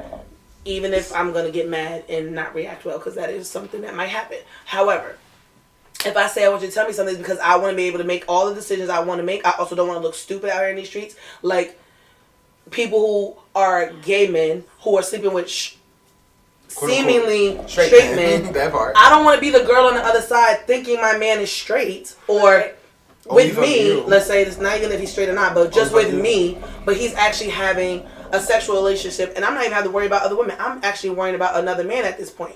It's like, I don't want you to be sleeping with really anybody else. Maybe that might be what I'm saying, but why are you lying to me about it? Like, why are you not telling me the truth?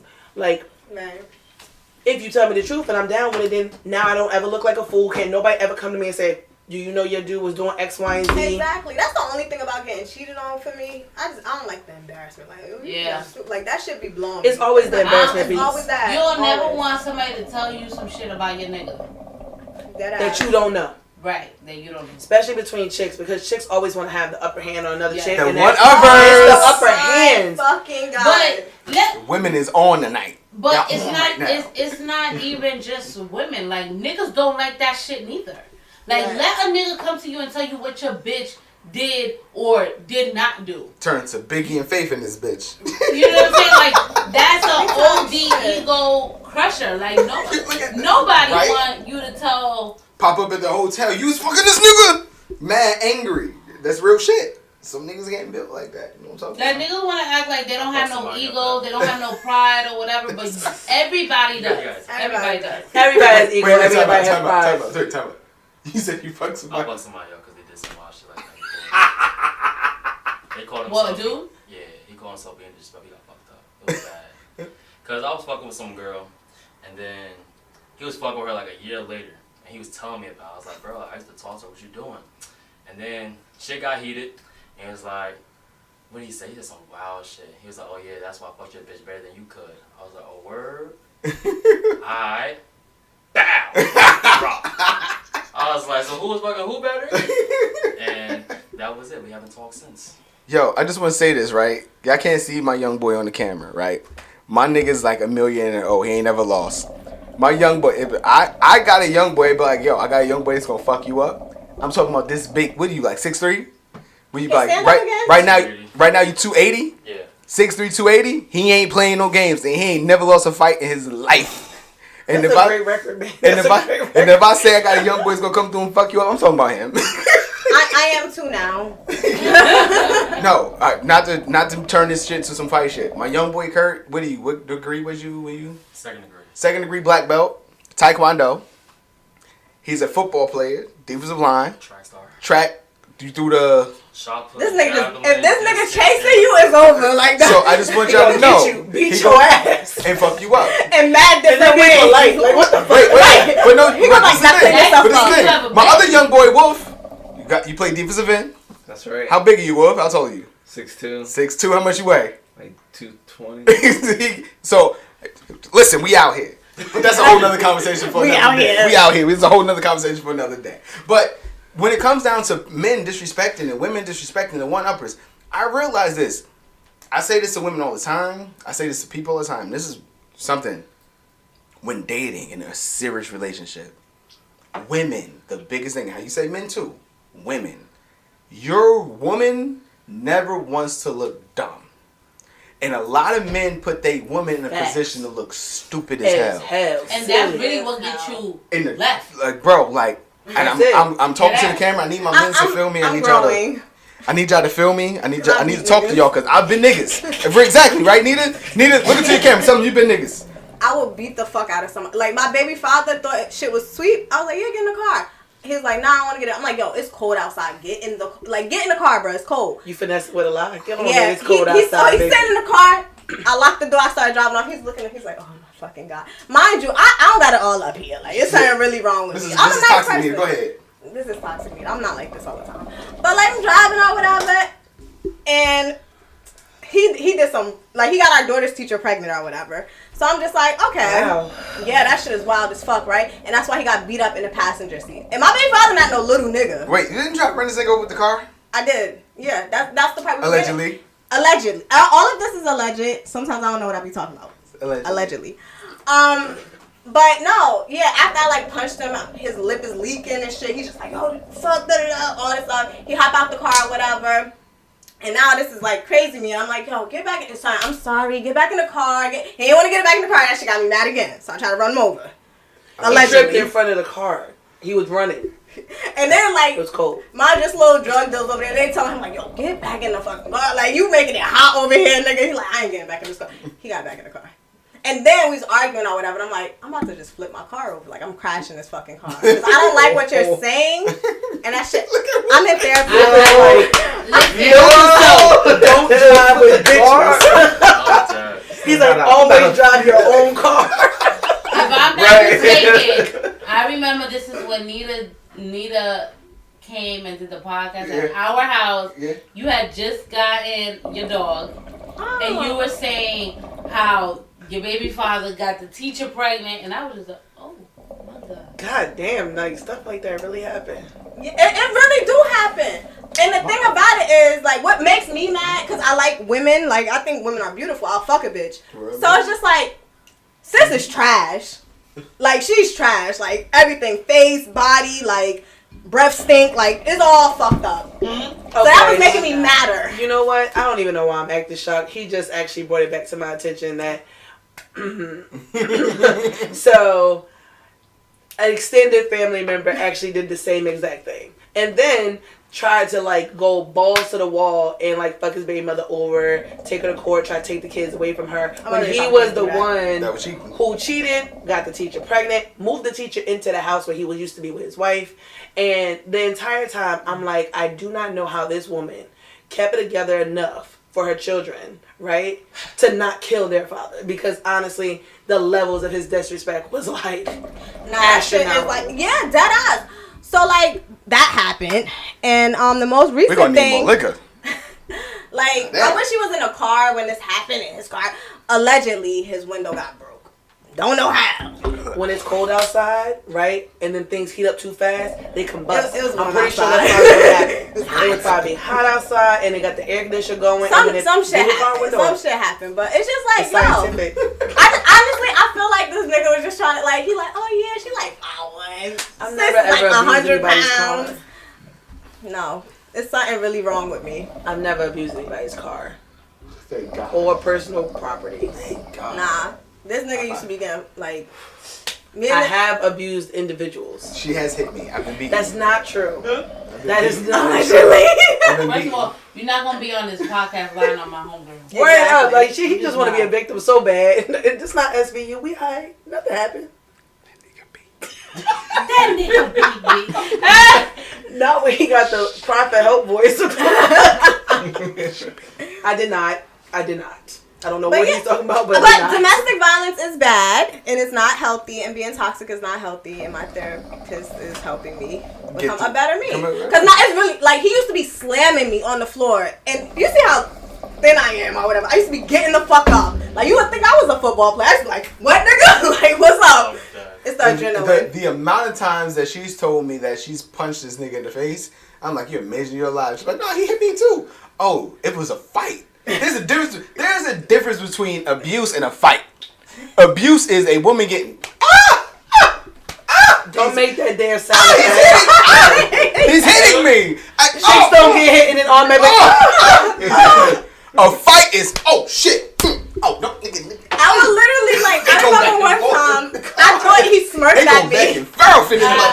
Can we just say that it's all fucking abuse? You hit me. I hit you. What in the Lifetime sound effect was you making over there? He was making hella Lifetime. Back and forth.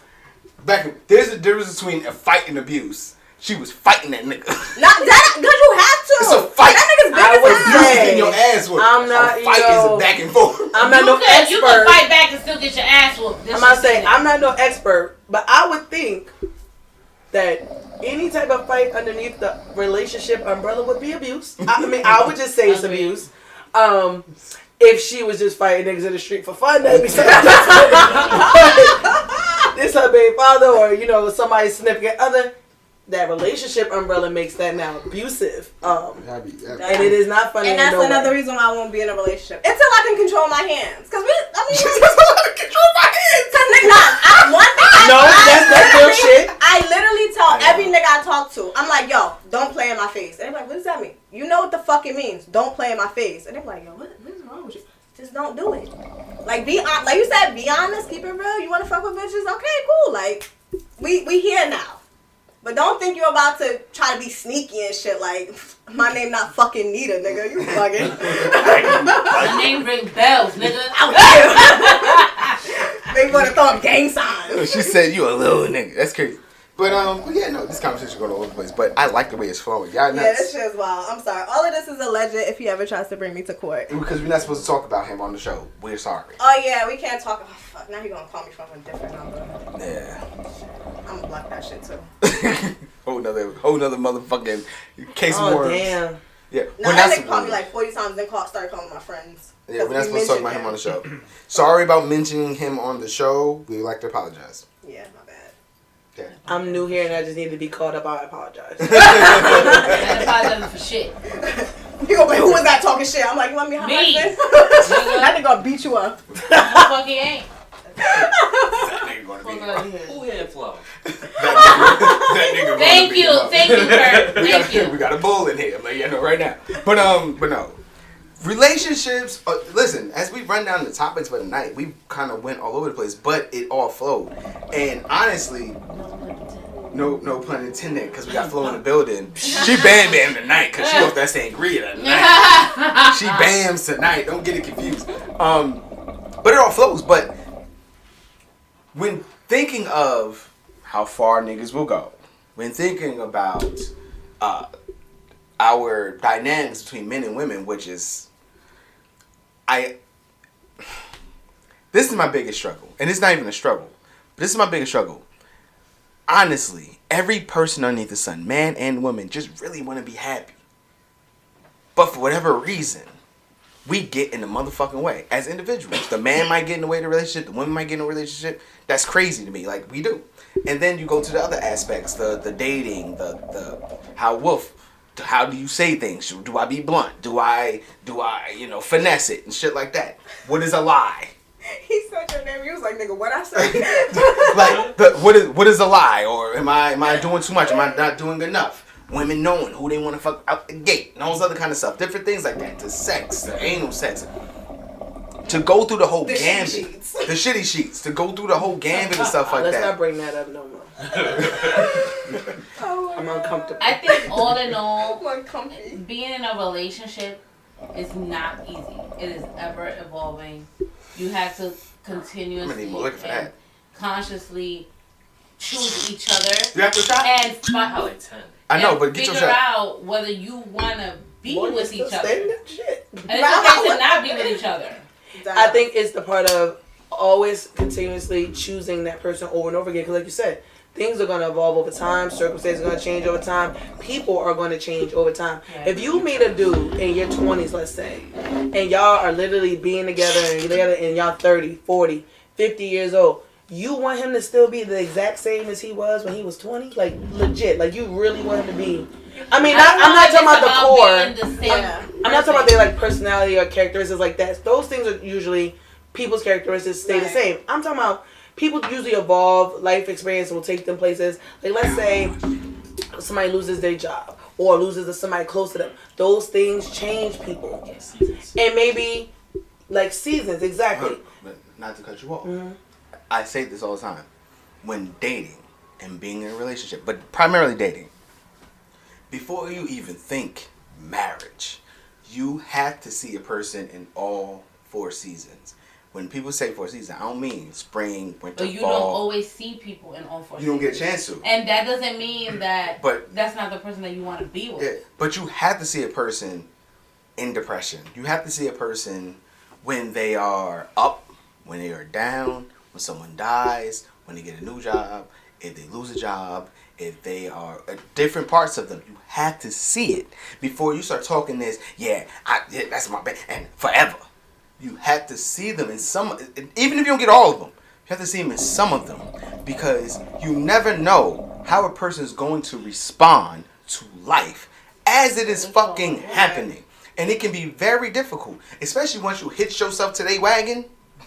And that's what a relationship is. We fucking with each other, wagon. So your bullshit is my bullshit. Oh, that sounds scary. What you got going on is what I got going on. I think it was a sound effect. I think it was a sound effect. But it's literally that. It's like, and that's why I always say, and I always say this about men and women, and this is something that men gotta catch on to. I always say this about men and women. Women are into their relationships. Men are in relationships. At some point in time, men have to be into their relationships, and that will make that shit a lot better. But a lot of men are just into their relationships. And that's what fucks up the communication. That's what fucks up the joining of what we got going on. Let me tell you why. Because a woman is going to take what you say and multiply it. So you have to be very careful with what you say. You have to be very careful with what you do. You have to be all... Because women have the ability to multitask. Men don't. We don't multitask well. Then that's the reason why I say women are into their relationship. Women are into what the fuck you are presenting to them. So if a man says, yo... Damn, I'm thinking about doing this, but I don't really yada. But you shoot the shit a little bit. You have a 20-minute conversation with your lady. That 20-minute conversation with your lady is going to turn to her maybe doing a little bit of research, maybe doing some Google searches, maybe doing a little bit of this, maybe doing a little bit of that, and she's going to come back to you, babe. You mentioned this like 2 weeks ago that you was into this, and now kind of looked up this and yada, because she's into what the fuck you saying, and then she's going to come back with some shit. And you're like, damn, oh shit. She done already ran down the street with this shit. I was just kind of in the middle of my thoughts. I say this with men and women.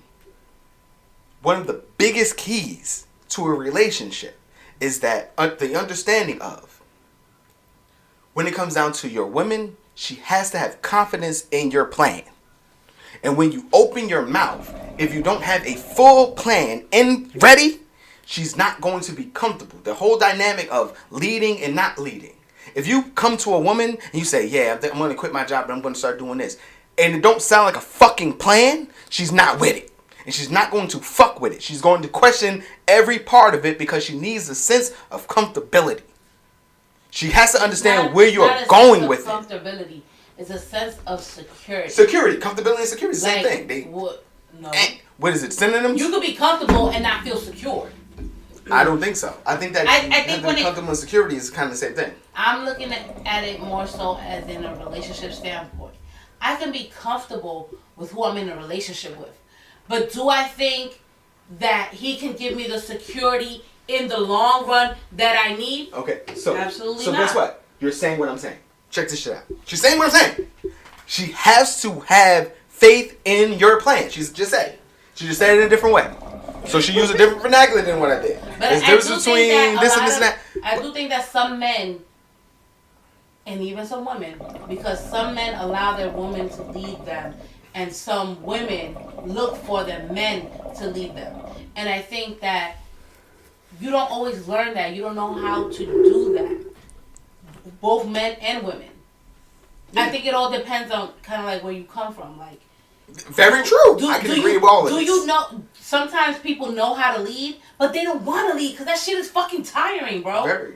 Like, I would love for, and I mean myself, but like just like as a woman, like I would love for my man to lead. You know why? Because I handle everything else in the fucking house. Can I tell you some? You lead. Can I tell you some real shit? Because my young boy sitting in here. I'm gonna tell you some real shit. I learned the most about relationships from Kurt's father. What's it, Kurt? What you been at? Uncle Shell, Haleo. Uncle Guy married.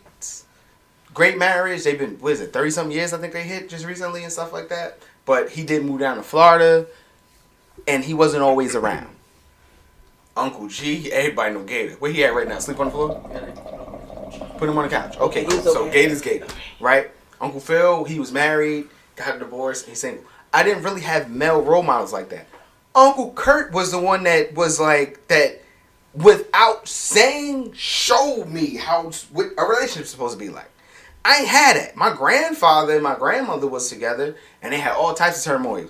Do you know what it's like to sit back and you look at your grandfather like, this man is amazing, and then you hear stories about, oh no, this nigga used to be a drunk, he was abusive, he was just, like, not that man, not the man that will give you the shirt off his back, and then you got to put shit in perspective. Uncle Kurt was always very like, nope, that's my wife, and this is and your father, bro, he does everything. As a man, like, he fixes shit. He does the backyard. He does the in-house. He does shit in my house. You know, he does everything, and he showed me a lot. Even without saying, you watch, and they always say, kids don't repeat what you say; they repeat the action. Mm-hmm. I didn't really get a lot of that. Most of us kind of it escapes us. You have to be shown how to be in a relationship.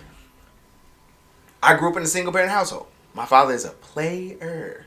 Don't talk about my father because I know. Look at it. I can see your face turning up. His father's a joint. My father's a joint. My father's handsome. Mad smooth, handsome. I can see why he was getting a lot of ass out here in these streets. My father. I like to make people uncomfortable by calling their father attractive. I ain't gonna say somebody else's father look attractive, but I'm just leave it out there in the air. Mo, I would jump over this motherfucker's house and fuck you up if you talk about Nicholas. So it wasn't even Nicholas, but he was on the list. But I wasn't gonna say nothing. But you brought it up. I was actually talking about Travis, but you know whatever. So men have to be shown these things. Unfortunately, a lot of times we are told the game. We told our younger cousins stuff like that when we were young. The most important thing on earth is getting pussy. That's what we told them. Fucking bitches. That's what we should tell them. Chris said it on the last show. Yep. Absolutely. The most important thing is fucking bitches. You gotta go think. You know not to listen to them, right? That's a lot of things. So Kurt with them is like them with Shell. Yes. Uncle Shell is our role model.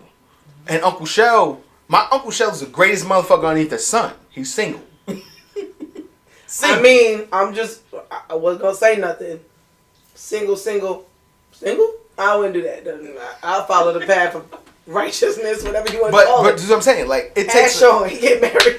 But this is what I'm saying. You can just bust around. You know what I'm saying? But I'm gonna be on. It's okay. We used to it at this point in time. I want to see your butt. You know I want to see your butt. You ain't getting up now. You gonna see my butt regardless.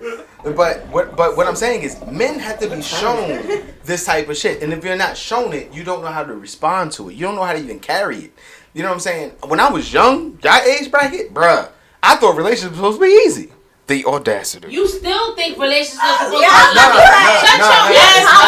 No. I talk about when it comes to me now, I've grown in my own ways, and I am an asshole in this point. I talked about it earlier.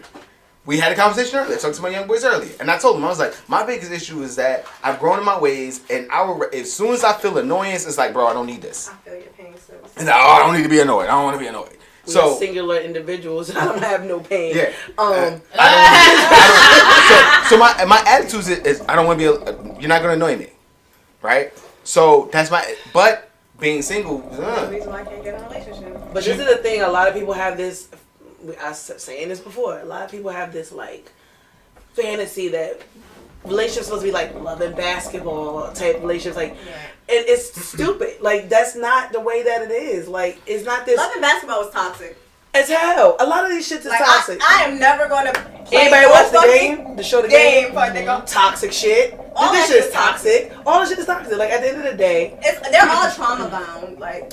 Also, a lot of times, the depiction of how relationships are is a lot of women suffering. Mm-hmm. And then persevered, and now they stay with their man. Like, no. I ain't doing all that. I do see that more so depicted in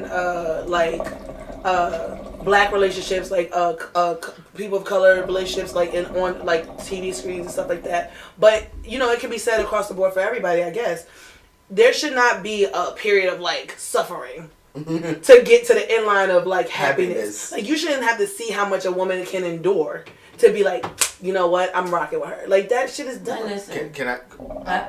And I will say this. When I first got with Sean, not when I first got with him, not when we first got into a relationship, when I first met Sean, I remember we had a conversation. What? Push the mic that way, go ahead. I remember we had a conversation where he said most of the guys that I know that are in long-standing relationships is with women who took their shit. That's a fact. And that's a fact. Stuck around. I can agree to that because I know the niggas too.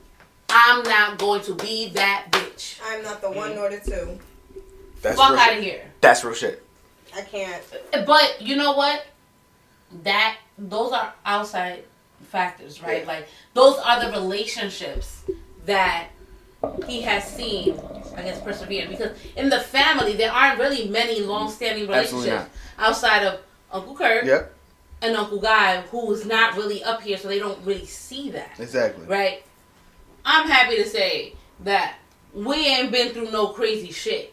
However, that definitely was a red flag for me when we first met each other. Because I was just like, I'm not that bitch.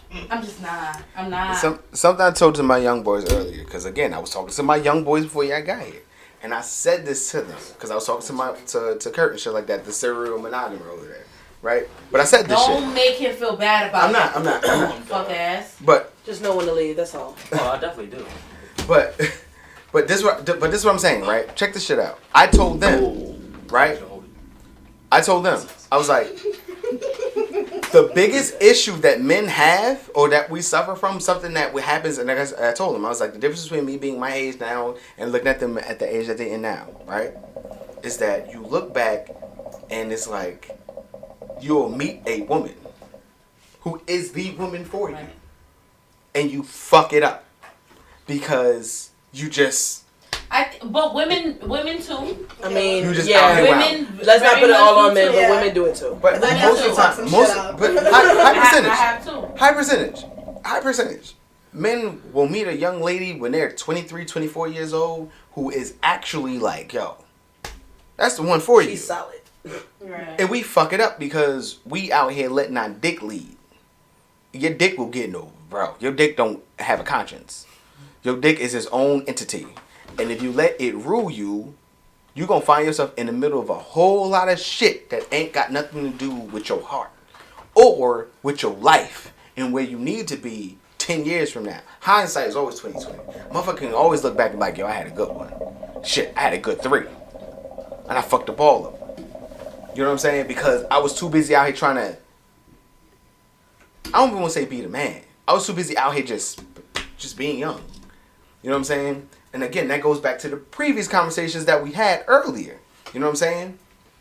Men, young men. I won't say men. Young men. It's like, bro, like how I said, yo, I met a girl. I'm now 32 years old. I met a girl and I'm about to settle down. You know, I had my fun. That I had my fun is fucking up that young lady that you met when you was 24. It's fucking up that young lady you met when you was 26. It's fucking up that young lady that you met when you was 28. And now you're 32 and it's like, oh, I had my fun. You had your fun, but you met some great women. Right. But you done fucked up all along the way. I always wonder, do men really have not like men in general, like, but some men, do they have like a conscience on that shit? Like, do they really sit back and reflect and be like, 2020. damn, I really fucked up Absolutely, with like 6 for sure. Not sometimes when you're in the moment of a conversation with somebody. It's like, let's just say... In the moment? Yeah, no. like, if we're sitting here, we're talking in the moment like we are now, moment, no. and they're describing things. Sometimes when people are describing things to me and the things they've done in the past, and the way they're saying it in the present, I'm like, you really didn't give a fuck? And you still don't give a fuck now because the way you just let it roll off, there's no remorse in your tone. There's no...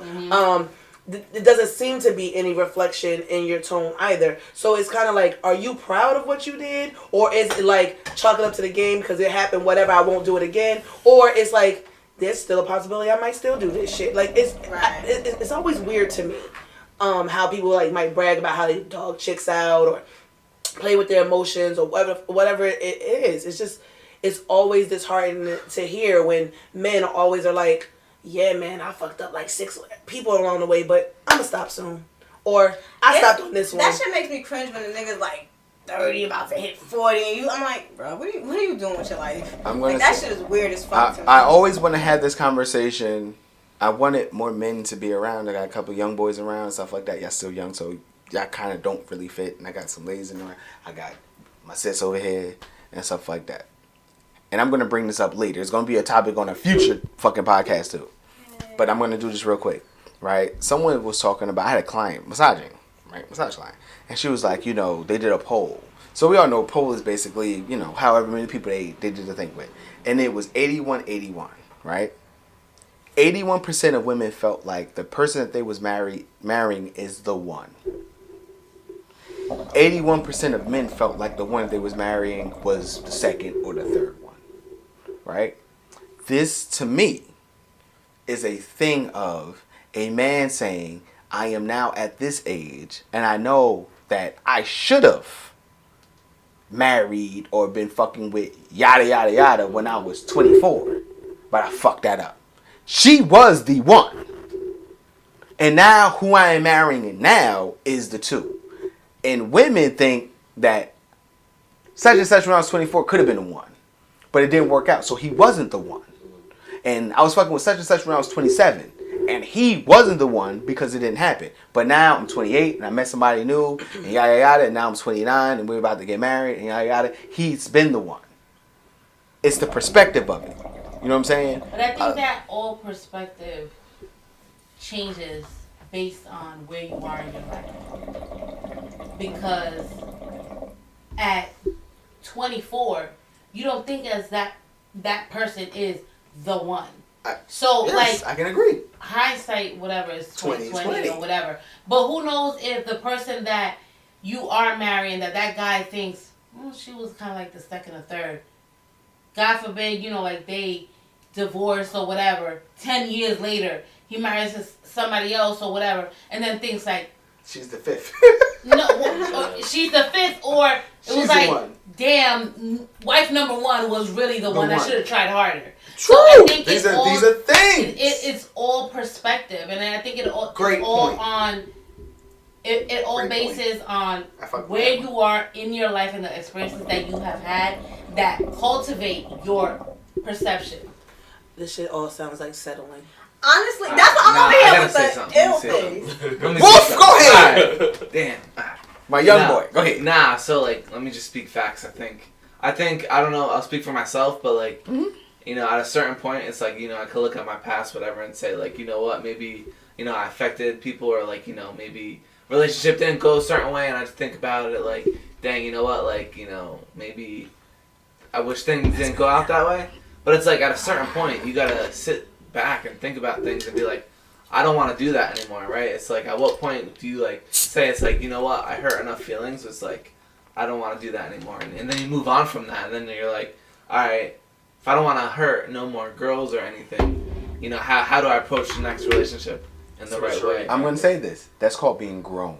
Exactly. And I'm gonna speak as a man, I'm gonna speak to you. That's a part of being grown. Not to trump you because I'm saying that's being a man. What I'm going to say is just being older. I'm going to use that as a part. Just being older. That's when you you've literally hit a streak. You've hit a point in your life where pussy is not the most important thing to you. And that's one of the biggest issues that hinders younger men. Like I mentioned earlier. I'm 16, I'm giving me some pussy. I'm 18. 20, give me some pussy. What the fuck is that? That's the slim. Wait, whoa. Let me show you. Want me to hunch? Give me a little bit of hunch. I would prefer you put your tongue back in your mouth and stop doing this. Stop doing the hunch? Okay. But that literally is the point that most men have to hit. I'm going to be honest with you. I don't know if I ever talked about this on the podcast. I remember being 30 years old. I hit 30. In your back crack. I remember sitting in my bedroom and reflecting on all the women I had sex with at that point in time.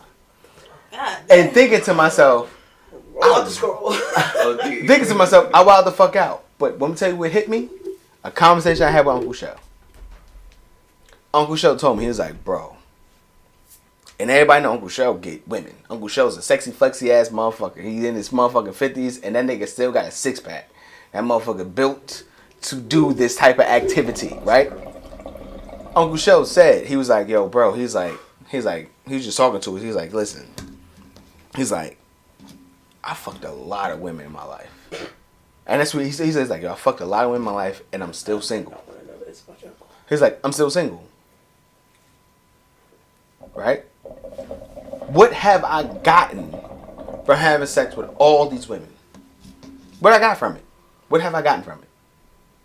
And that's the reflection that men, once you hit that point, it's like, yo, what the fuck am I doing here? Because you can have sex with 50 women, you can have sex with 100 women, you can have sex with 200 women, you can have sex with 300 women. What does it mean at the end of the day? You got the experience, yeah, you got another notch underneath the belt, cool.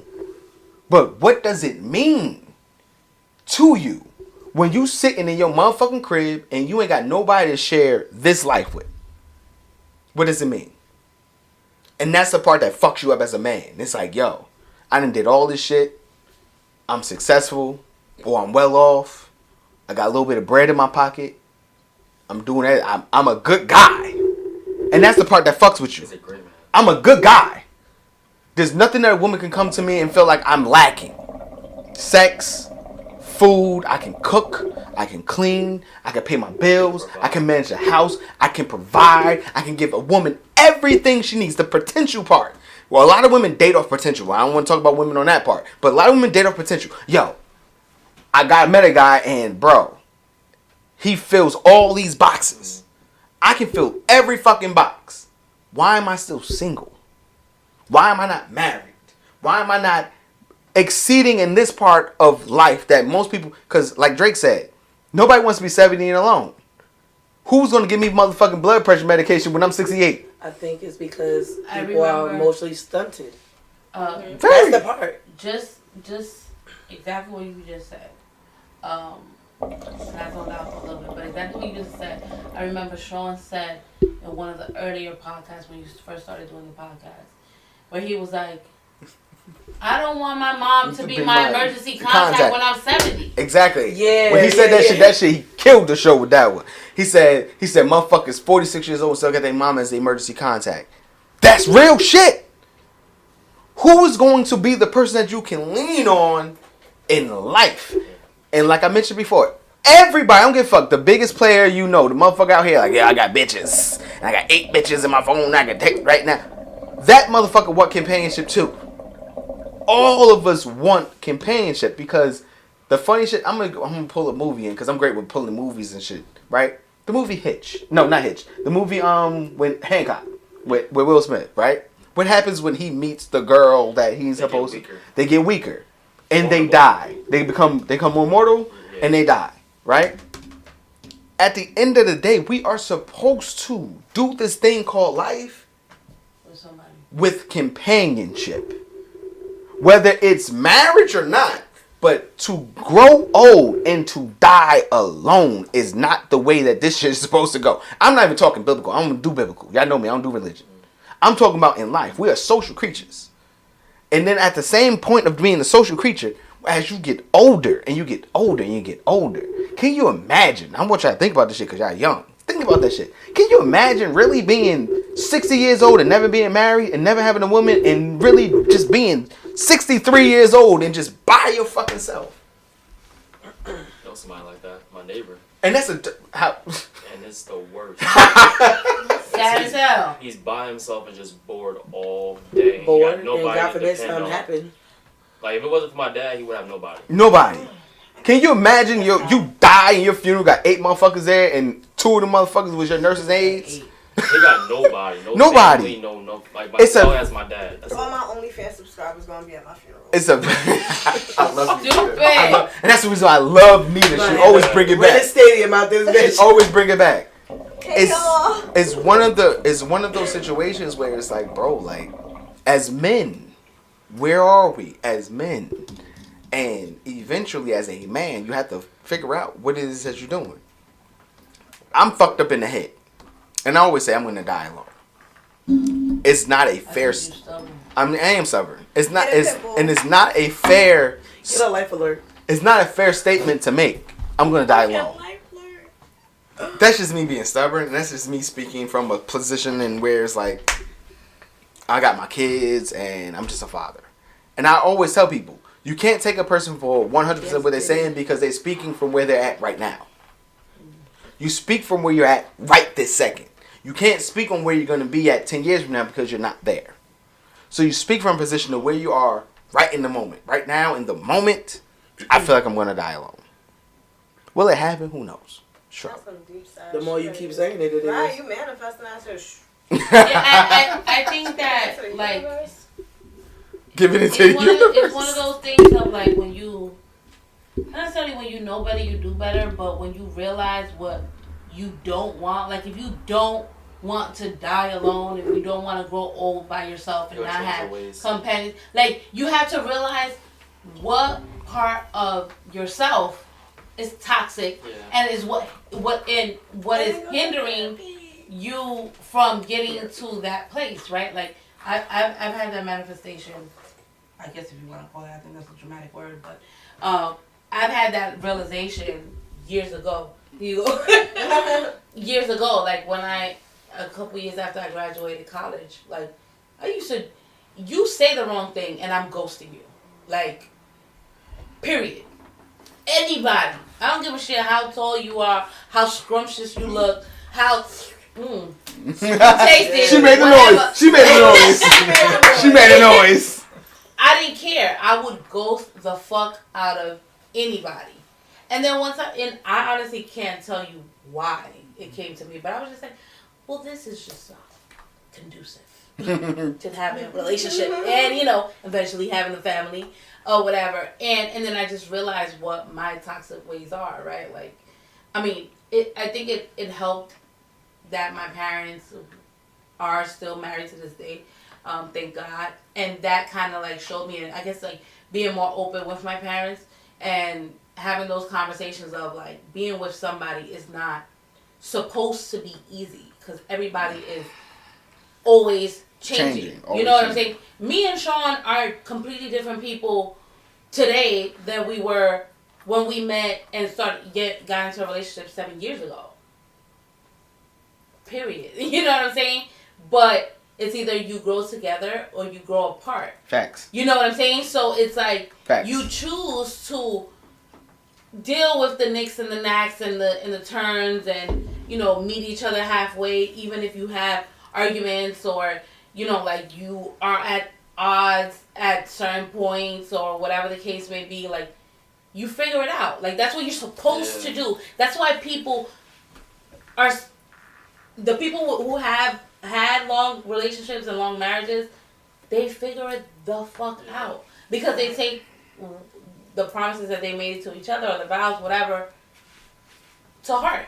You know what I'm saying? And those are things that they always think about. But it's the part of you realizing what is your toxic trait, right? And what you have to change. But if you refuse to change, then you can't say, well, I want this. Well, do you really want it if you're still a fuck ass? and an asshole? You know what I'm saying? Like, what are we talking about? We live in a place, we live in a state of, like, instant gratification. People always want the yeses and what's nice and what's pretty. But, your grandparents and people of older generations, they didn't get to 37, 40, 50 years of marriage because everything was always nice. Mm-hmm. Them niggas was together because they chose to be together, like you said. They chose every day to be together, even if they had the stripes, the ups and downs, whatever the case may be. They continued to keep on choosing to be in these situations. I would hate to be old and by myself because I took the hard stance on being stubborn in my young age enough to just forego the fact that I might want to be with somebody later on. I feel like that's just a sign of lack of growth, like, in most people. I just think that if you're not willing to try, then okay. I mean, that's kind of sad because you're gonna die alone, like people say. But I do think it's worthwhile to say that if you are in a place where you are the only one giving an effort, or you're the only one involving, you're the only one realizing your toxic traits, and the other person is not, it's okay to leave. Yeah. No matter how 100%. Long you have been with that person. I know someone who was with somebody for a long time, just only a year or two shy from being together 10 years, and they are the happiest now that they are quote unquote free. And without that constant arguing over stupid petty shit, and at home where it's supposed to be your peace and you're supposed to have fun, it's fucking awkward. Because you're always arguing over stupid shit. And because they're the only ones changing or like trying to conform to what the situation is, but the other person is not. You know what I'm saying? So I think it's worthwhile to say, like, yes, do you want to be with somebody for a long time and, you know, till the end of time or whatever? Absolutely. But that only works if you guys are if both parties involved in changing and realizing. My grandfather is coming up on being 103. Shout out to Pop. He's been married twice. He lives alone. I always think to myself, what does this motherfucker think about all day? What does he be doing? Like, how much TV does he watch? Like, I really definitely think at about 103, yo. Shout out to Pop, and he's self-sufficient. Like, he lives by himself, basically, for the most part, or whatever the case may be. But he's been married twice. He was married. Sean told me I gotta go first. Oh my God. Listen, my grandmother died, so you know. I feel like I gotta go first at the triplets. Lord. First of all, nobody said anything about y'all three. It's all about him and I. No, it's so funny how he just like took your husband like the triplet. No. I honestly like as a triplet. I don't even know how to respond if my brothers died. Like that, but that's a whole nother conversation. But I wouldn't be able. That's a whole nother. Yeah, I want to do this. I want to do this because we've run on 2 hours. Shout out to this has been a great show. I really fucked with tonight's show. I really fucked with tonight's show. I want to say this before we even go to the next part. I just want to do one thing before we get up out of here, real fast, right? I know we got 4 mics on and we don't got everybody talking to a mic, but we can hear y'all loud and clear. You was talking about toxicity. We was talking about the relationships and stuff like that. I want everybody. I'm gonna give everybody a moment to think about this question. I'm gonna give you a second to think about it. Hurry up, man. Stop being dramatic. I'm gonna ask you too. I'm gonna ask you over there. I'm gonna ask y'all. All right. When it comes to toxicity, as an individual, look at you. Nita is broken already because she knows she toxic as fuck. Oh, I'm not that toxic. Right. You're growing. Identify one thing that you can say that you're toxic with, and identify one thing that you're growing as far as your toxicity, if you can do so. I want y'all to take a second to think about this question. I got mine. You got yours? I do. Y'all got yours? Okay. Damn, that was fast. I'm over here thinking of 10 different toxic. Something that you're toxic about and something that you're working on to not be so toxic. Whoever wants to go first, go ahead. I will. You ready? First. You ready? Go ahead. So I follow this page. I think it's Justin Blue. He's like this. That's my guy. I love Justin Blue. He made a comment one day in one of his videos that people could care for you but not be your caretaker. Right? And I took that shit to heart, right? Because I always feel like what I give out, people should be giving to me. I feel like because I'm an above and beyond type of person, I want some above and beyond back. But I also took his comment and was like, what does he mean? Somebody can care about you but not be your caretaker. If they care about you, then when you're in a need of needing to be taken care of, they should be taking care of you. But someone pointed out to me that it might not be possible for them to open up their mind to that kind of caretaking level. So my toxic trait is that I don't give a fuck if you can't open up to that level. I want you to, and therefore you should. And I think that is very fucked up of me because the level is do it, always do it. Don't never tell me you can't do it. I don't give a fuck about your feelings. I appreciate you adding to my toxic list. Fuck. Like, I really don't care. And a lot of times I don't consider the fact that the person who I might be talking to cannot emotionally be equipped for what I'm saying. I don't care because it's about me at that moment. It's not about that person. It's about me. But whatever. That's the toxic trait. Now, where I'm trying to grow and evolve from that moment is I'm trying to leave niggas alone. I don't bring too many more conversations to the table. I have learned my limits on where we can talk about things and where we cannot. And I have ventured off into, let's say, all right, we got Curry, we got Wolf, we got you. You might be the person I can talk to about my financial problems. Flo, you better mention Flo. My bad, all 4 of y'all. I should be the first one to be on your phone. I'm about to say, Flo, I can be talking about all of life and she'll give me good advice, tell me when I'm wrong, whatever the case may be. Talk to you about finances, talk to you about, I don't know, relationship advice. Talk to you about fucking, I don't know, mechanic shit. I don't know. Anything. Either way, if you tell me, man, yo, I'm just not in the space to hear this shit today, I gotta just be more receptive to it. And I'm trying. But it doesn't work because I get mad really fast. Bruh. Super fast. I'm like, what the fuck you mean you ain't listening to what I said? What? You ignoring me? And then it just escalates from there. Nah, you hate that about me. Because if I'm not in the mood to talk, I'm gonna watch you call me. And you know I'm watching you call me. Because why? I don't have the energy for that shit. We're gonna swing the Flo because Flo said she had hers already too. Go ahead. Wow, I completely agree with Mo. I am very much a person that I go above and beyond for people.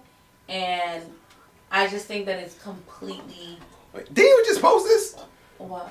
Something similar to this? Yes. I feel like you did. Okay, cool, great. I seen it. I feel like it's completely offensive if you love the way I go above and beyond for you, but you don't do that for me. Agreed. Understandable. Absolutely fucking period. But that's not the toxic trait that I was talking about.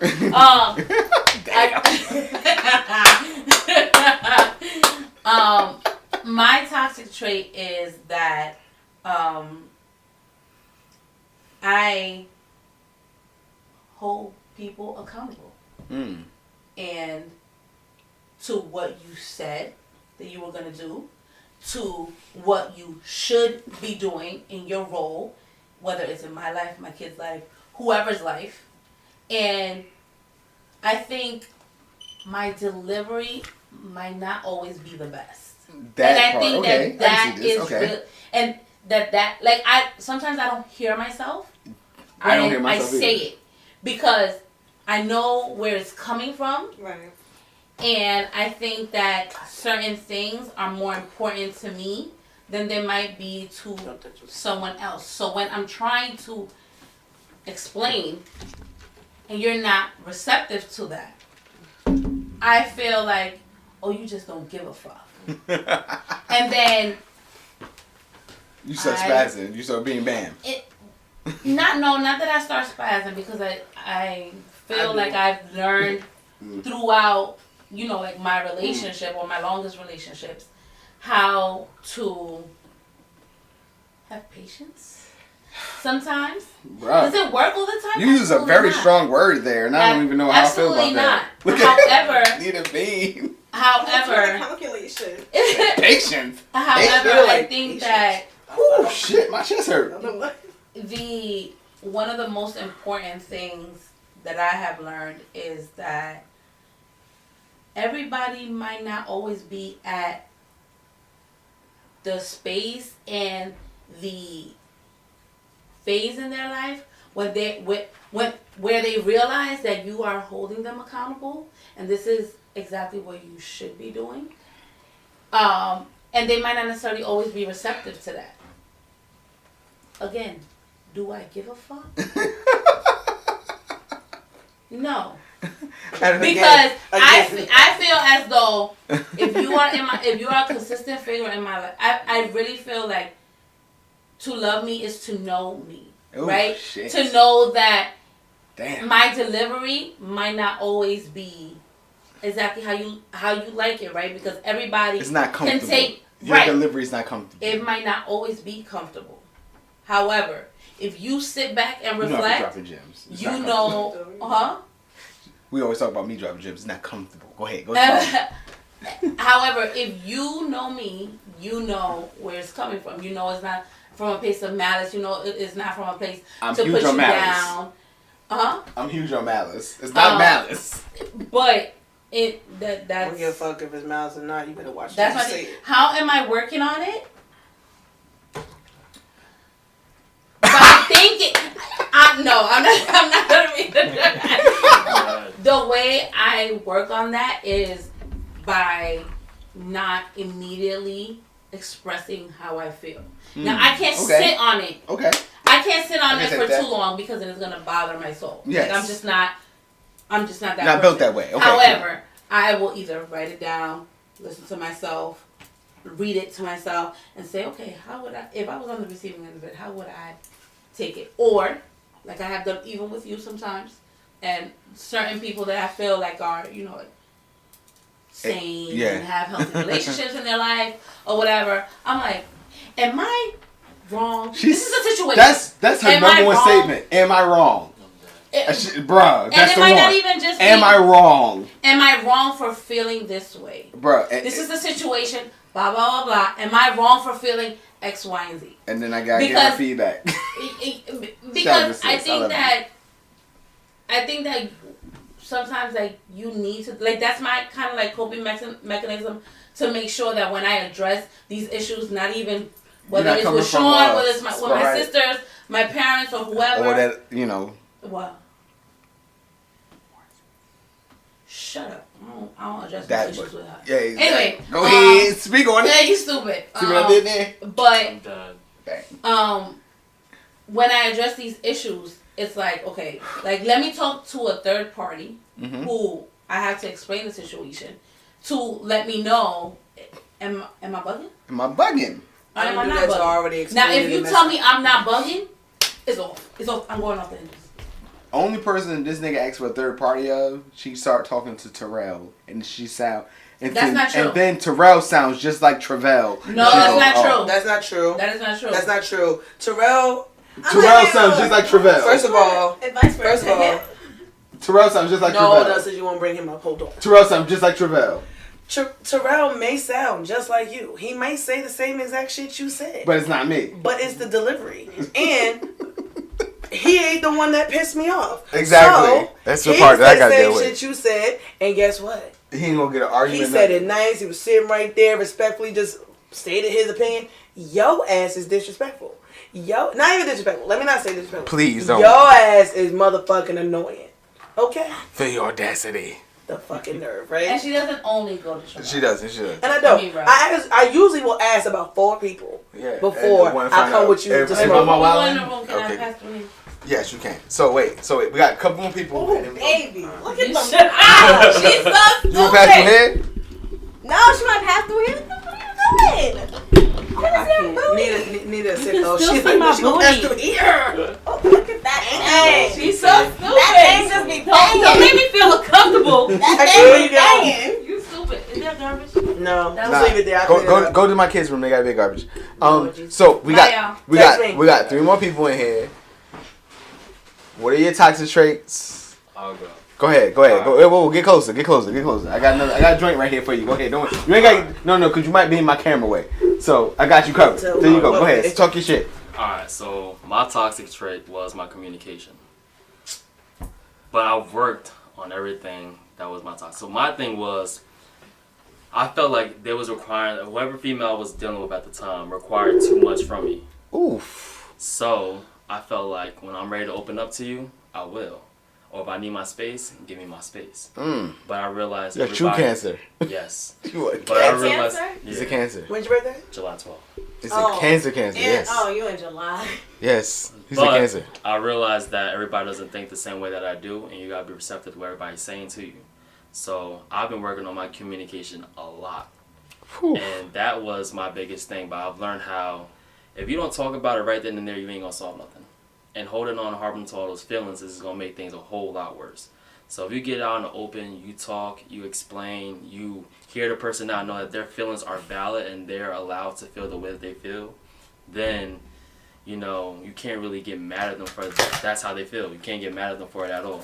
So me personally, I work on my communication, and that's the only toxic trait that I have. I don't get jealous. I don't tell you what you can and can't do.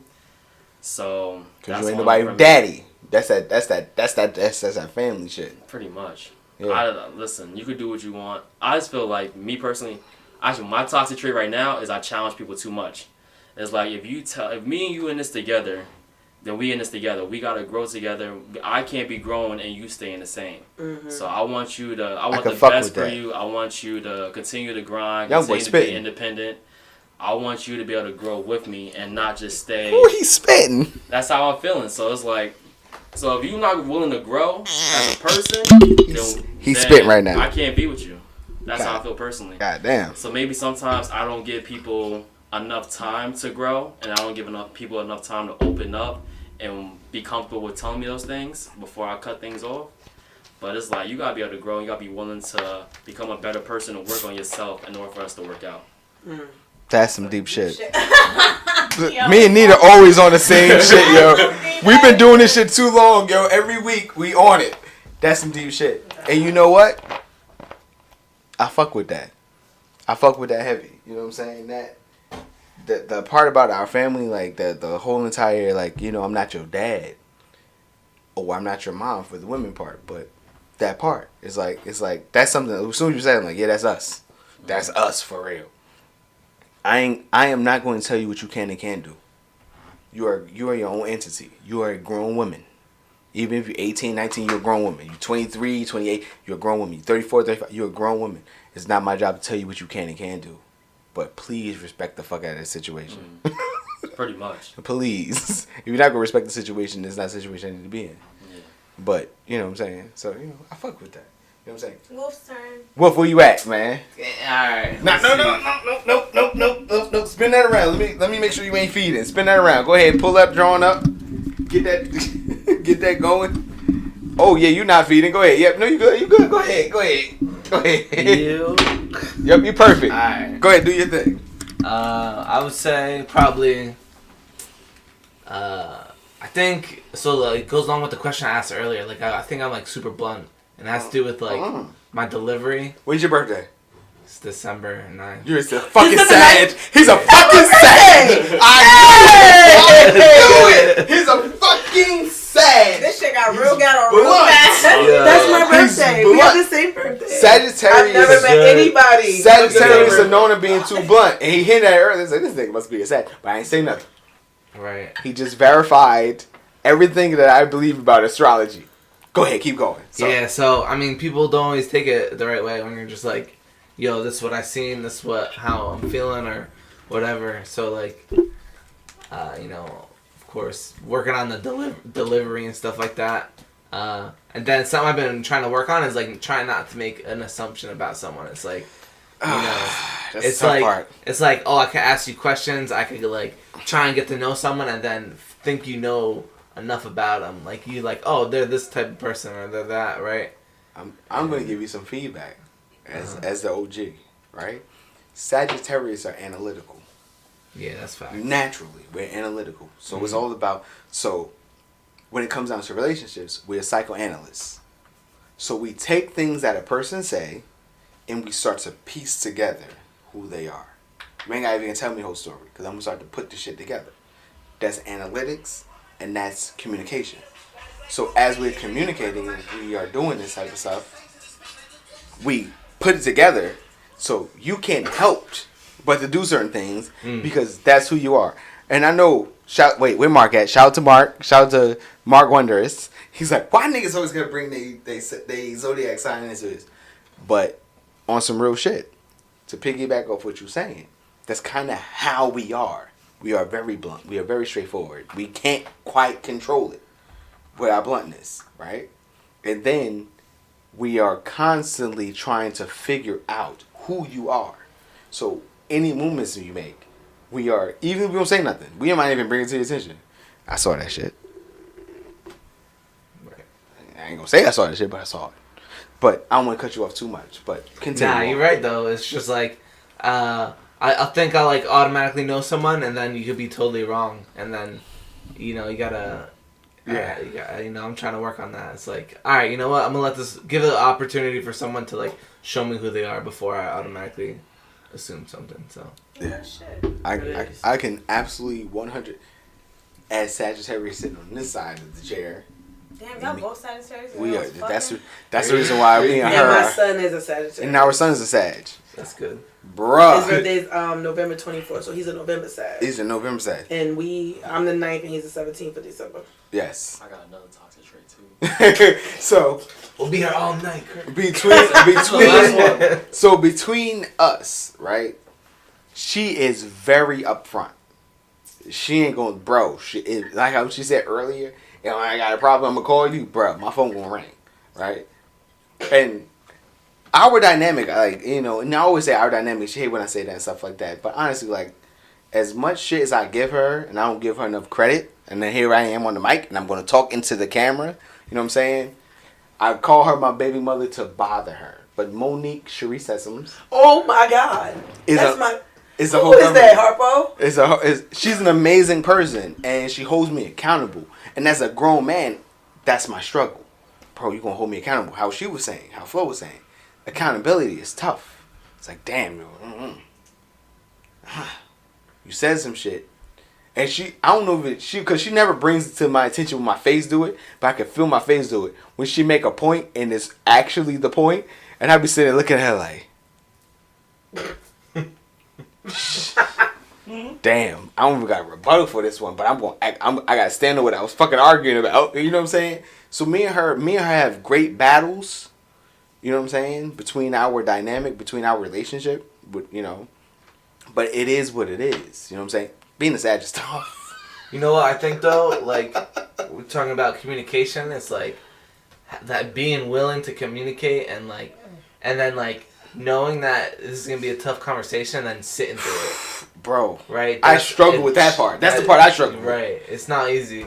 As a woman, she deals with that a lot better than I do. Nigga, I struggle. Anything emotional, anything that I feel, I don't want to do this shit. What are you doing? For the longest time, I was a very not emotional person. That shit has fucking sailed. When I get mad now, bro, my mad tears, people be thinking that it's like, oh, she's so sad, or oh my God, she's crazy. Angry. No, I am mad. And the tears are from a place of, I would punch your face through a wall if I could, but if I do that, I am wrong. Like, I am wrong, and I be mad. She has punched my face. I have mastered the art of let me twirl my hands and put them like this. She has hit me. I've been abused. I get so mad, and then the rage, it's like, where is this gonna go? So I will argue you to death. Like you said, we do have some the arguments are dynamic, bro. And the emotional part is like, he's so non-emotional. Right? I'm a robot. That's so what she calls me. When I start getting mad, and then I do have tears or whatever it is that's going on in that particular moment, and he is still being so fucking robotic, it makes me more fucking mad. And I'm just your ears get hot? Bruh, my ears be hot. I'm light, baby. I be red. My soul be like, oh, I'm gonna snatch this nigga's life away. Like, I cannot. I get tunnel vision. And I'm very vindictive in my mind. And that's a toxic trait I had to work on too. Like, not thinking those evil thoughts. We're vindictive together. So, we are piggybacking over everything that you're saying. Because as said, and again, shout out to the Zodiacs. There's a lot of people that don't believe in Zodiac shit. Right? There's a lot of people that don't believe in astrology. There's a lot. But I'm going to be very honest with you. People that believe in astrology can understand a lot of things that we are saying right now. As a Sagittarius, your bluntness can be taken as rudeness. And you don't even mean it. Right. You're, how we like to say, you're a straight shooter. You call it how you see it. Me and her dynamic, she calls it how she sees it. This is what I'm saying, and this is how I feel, and this is how I'm calling it. And then I'm on the other end of that shit like, that ain't what it is. And that's where our arguments comes from. The bluntness, though, right? We are very blunt. The question you ask is like, ooh, we are blunt. When is it too much? I usually think it's too much as soon as I say it out my mouth. I be like, damn. I could have threw that out there some other way. Like, me and her. I don't know. Let's say you cook dinner. God damn it. And nope. No, God damn it. I'm going to do this. I'm going to go back to your question. And you said being blunt or finesse, right? And that's when I should have said this nigga's a Sagittarius because nigga, we are blunt as motherfucker. Our dynamic between me and her, right? I appreciate that she's on the show. Shout out to Monique being on the show tonight.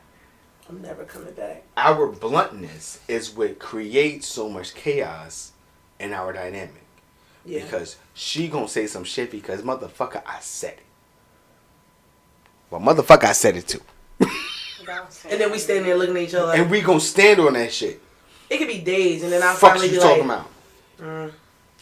I ain't have to stand so hard on that. Exactly. And then I'll be like, you know what? I was wrong. Me and her have been working on this part. We've been shout out to that. We've been a lot better lately. Aww. A lot better lately. Nigga, I would go in the car and hug her. I would be wherever at. We gotta, because you know what? At the end of the day, me and her can agree. We've argued in front of our kids way too much. Our kids be like, oh, they in there arguing again. Like, we've been there. We've had our shouting matches. She's abused me. This nigga's a liar. No, I'm not. This motherfucker punched me in my ear in a car one day. Hard. Like, I would just like to say, if anybody's ear ever got punched, there's got to be some context there. Yeah, honestly, and we're not gonna go through context. I'm just saying there has to be. I don't know who got punched in the ear. Bro, she's punching my ear. Lies. She's throwing a bottle at my car. She's throwing a glass cup at my car. That's and not hit my true. shit and left a dent. Kurt, me and I have had some issues.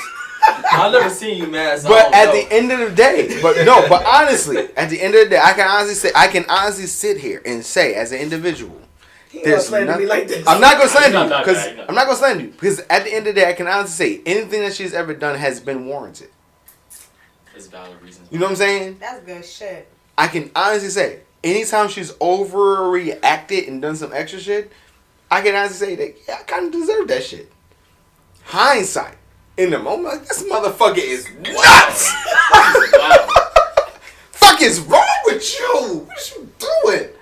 And I will say, hindsight, I can say she wasn't wrong. In all of my she wasn't wrong. She was right. Relationship dynamics, I will say that I am kind of glad Travell is who he is because, like, you know, there's a lot of people out here in these streets punching a motherfucking face. The shit can go a lot more left than it did. Punch her in the shit. It really can. Like, and I got punched and roll with it. My mother always told me growing up, and it might not be the most politically correct thing, but she always did tell me, if I'm ready to hit somebody, anybody, you, any man, female, whoever, I better be ready to get hit back. Yeah, that ass. And I don't know what part of my little psychotic brain flipped the switch a long time ago and was just she hit me. Anybody can hit me, I don't give a fuck because I'm hitting you if I want to. She hit me while I was asleep, and I deserved that one too. She never got me. So, Wolf, the counterparts on this seat over here, who's not in the camera, because she's not in the camera, we understand you. And you are heard very loud and clear. He's so fucking on this side of it. He's chill. But this is my young boy. Damn, Wolf, I know you how long, yo? I don't even know.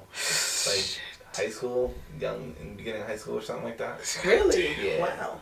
Probably. So how many years is this now? We talk because you didn't graduate college. 8, 9 years or something. Bro. Like that's my young boy. Shout out to Wolf. He's on the show tonight. He didn't even know he's gonna be doing this shit. Yeah, that's right. Absolutely. Got caught up. But he out here. Shout out to Wolf. Wait. We're gonna do a shameless plug. Shameless plug, because that's what we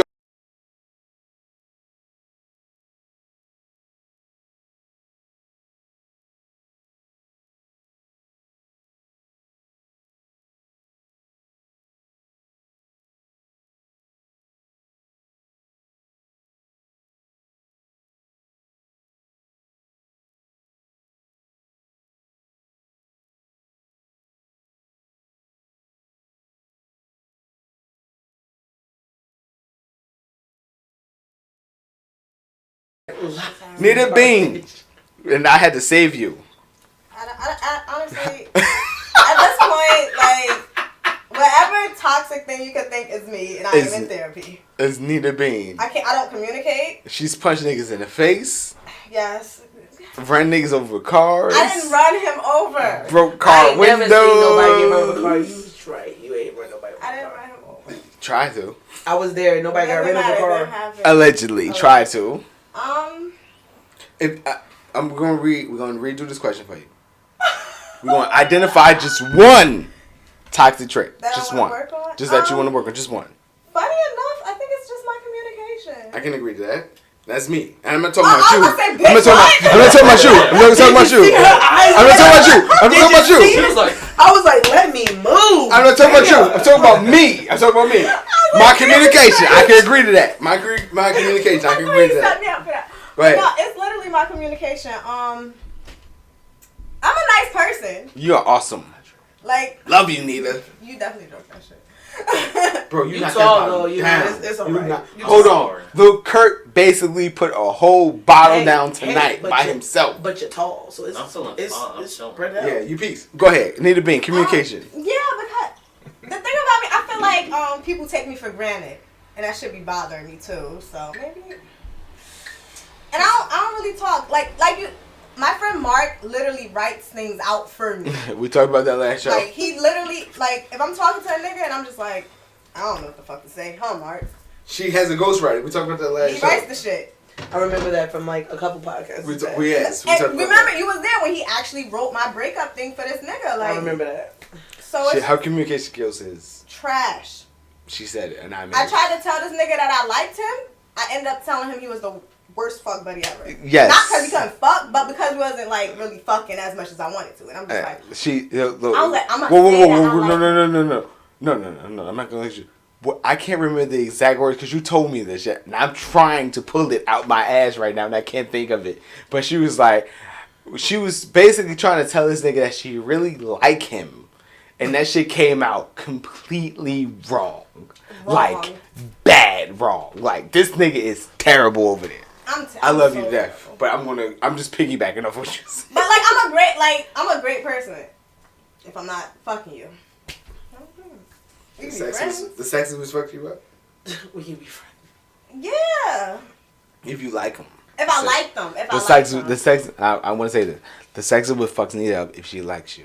Now, shout out to Young Boy because you do like him. But I don't want to go too deep in this conversation, but I'm going to ask you, what the fuck is going on? Like, what is going to happen? Cliffhanger. Get the fuck out of here. We'll find out on the next episode of Dragon Ball. At this point, but no, deadass, I'm just in therapy though because even before I get into another relationship, like my last relationship scarred me. Like we was fucking crazy. I killed this nigga's fish. Okay. We've all been scarred. I love animals. She definitely put the nigga in like hot water. I'm sorry. Wait a minute. I didn't put him in hot water. I put conditioner in the fish tank. I didn't know they was gonna die. Wait a minute. Wait. You thought they was gonna get a little bit smooth. Allegedly. I didn't think they was gonna die. And honestly, what kind of fish? I don't fucking know. He had like piranhas or some shit. Oh my god. Like, I don't know, but like that shit kind of traumatized me because I got their lives on my hand now, and it's just nigga shirt. I killed the nigga fish. Double homicide. That's funny. But so I need to make sure I'm like healed from because that was like 7 years of just nonstop toxic shit, like real shit, nonstop, like. But we don't talk too much about that because we can't. But even I'm not really gonna, yeah. So you know, I'm just trying to get into therapy because I don't want me to be the reason why like my next relationship fails. Like I don't want it to because I already fucked up this shit with this nigga because I can't talk to the nigga and I don't trust the nigga. He ain't give me no reason not to trust him. But I just don't trust niggas. So I'm like, let me get through therapy, heal myself. He might be the fucking one. Get out your own. I say this to people. Let me go. You gotta get your own way. No. Yes, therapy. Yes, therapy. Yes. Shut the fuck up. But you gotta get out your own way. A lot of us get our own way all the time. Then when I graduate, you graduate out of therapy, right? You graduate. Something like that. Yeah, what? Yeah. Something like that. What? Something like that. But I'm gonna graduate. I think it's like a continuous evolution. You will hit milestones. I think is how that works. Yes, that was absolutely. But yeah, and then he's still gonna be there, like. Hopefully, yes. And I don't judge because I also do therapy, so I feel like it's I wish you the best, Nita, being. I wish me the best. I mean, if he's not, then it's like I definitely know how to chalk it up to the board and be like, yes, we live off the creed of it is what it is. Because I was go shopping and I do got a question for you though. Oh my god, I'm scared. It's not too, bro. It's about the fish. Son, no. So why do you feel as if you're preventing yourself from being truly happy? That's a good fucking question. Fuck me up, like. That's a good question. Did that he got the teacher pregnant? That's a good question. No, like, why do you feel like you can keep yourself from being truly happy? That's a deep ass question. Like, just off the strength of that, damn, I might have to get you a right. You might be my ghostwriter, but that ass. But to Anita's point though, like when you have a lot of scorns, but that's that's what it is. It was that ass like 7 years of just like toxic. Like it was so like toxic for him, and then I'm not gonna cut. I'm gonna cut you off, but I don't mean to. I'm put my mic down for this shit. You motherfuckers was terrible. No, yeah. Y'all were nuts. Toxic as hell. Y'all were bad. And then we tried to get back together. Y'all did. We like why? I don't know. I feel like sometimes people feel as if the person's gonna change, and they have so much. I gotta put my mic down for this shit. Like, bro, like Nita Bean, like you sis, my nigga. Like, so when you told me, I was like, nigga, what is she doing? This nigga done bought another dog. Like I already got a pit bull. Like I said, it was a mess. When you told me, I was like, why is she doing this? And I can't say it because in all hearts of hearts, hearts of hearts. As Sagittarius, as men, women, hearts of hearts. You want to see a motherfucker be happy. Yeah. And I want you to be happy as fuck. So if we can do okay, cool. I mean, listen to what you're saying. I'm rolling with this shit. And then we are where we are right now. And it's like, I think that the retries happen when, like, God damn. You'll be like, I really hope it's going to be different this time. Yeah, because of the picture that they have in their mind, especially if they may have kids. Like, I think people with kids, more times than not, are more willing to try over and over again. That's why, like, a lot of times you might hear, like, like, if you dated a woman with kids, a lot of people are like, oh, don't date people with kids because, you know, they always fall back on they baby mother, baby father. Like, that's like a common theme around people. The cliche. It's the cliche that you always want to fall back. And it's like, no, not always. But there is a stronger possibility if they had a decent relationship at one point. But one thing though, he feeds off of. I'm going to say this. Go ahead. Can I say this? Mm-hmm. As human beings, as individuals, man and woman, everybody just want that shit to work. Yeah. Everybody's want to be happy and feel. And that's where it gets fucked up at. That's where it gets, I'm going to be very honest with you. Where it gets fucked up at is when you look and you go, yo, I got kids. I got kids by this man. I got kids by this woman. They deserve a mother. They deserve a father. They deserve a happy home. These kids ain't asked to be here. All of that shit. Right. And you say, I'm going to try to make it work. For the kids. And that's where, as adults, we fuck up. But they don't ever try to make it work for no kids. Because you can never do that shit.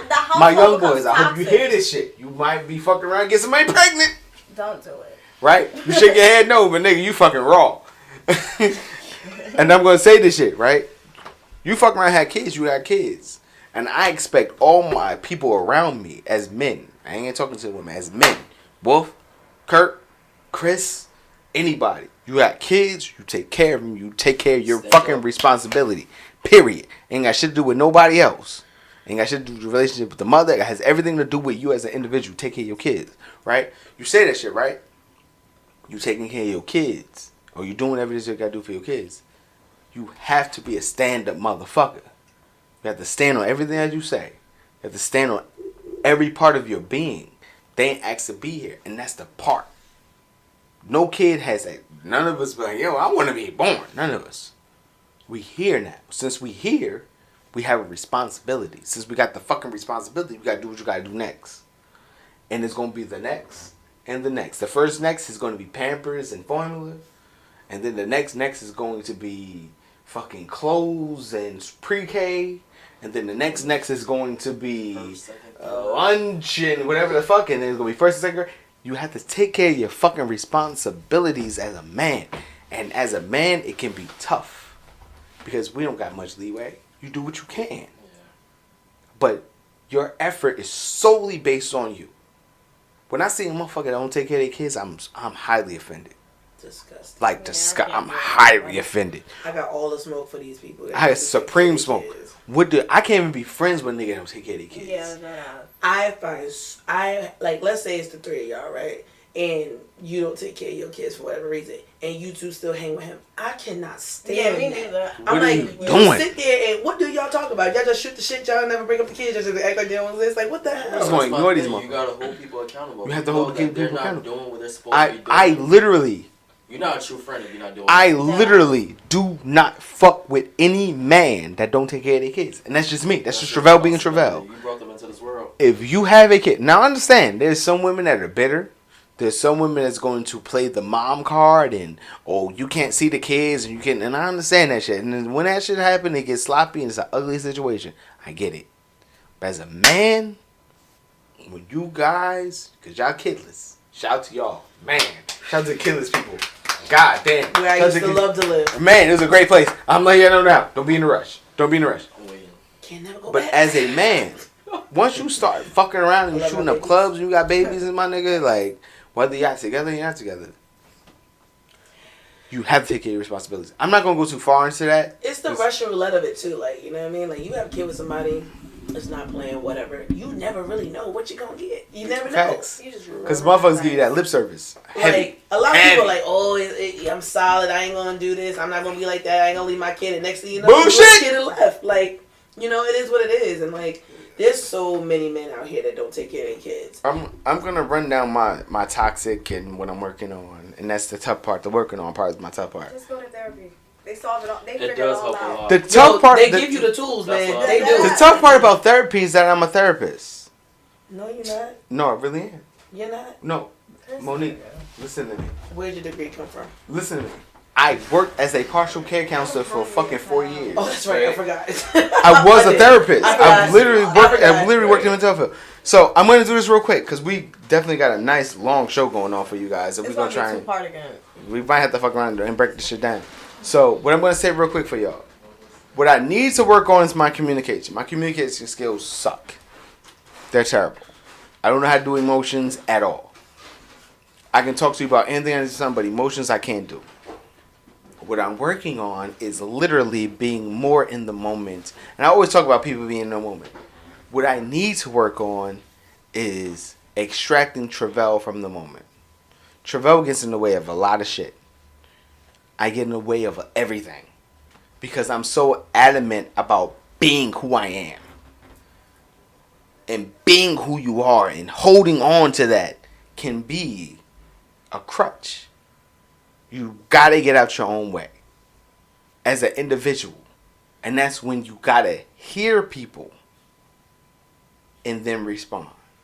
That's when you gotta accept people and then react. We have to be in the moment of.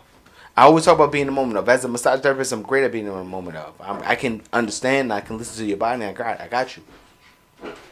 When it comes to emotion, a whole bunch of other shit, I struggle with it. So I can identify where I fuck up at.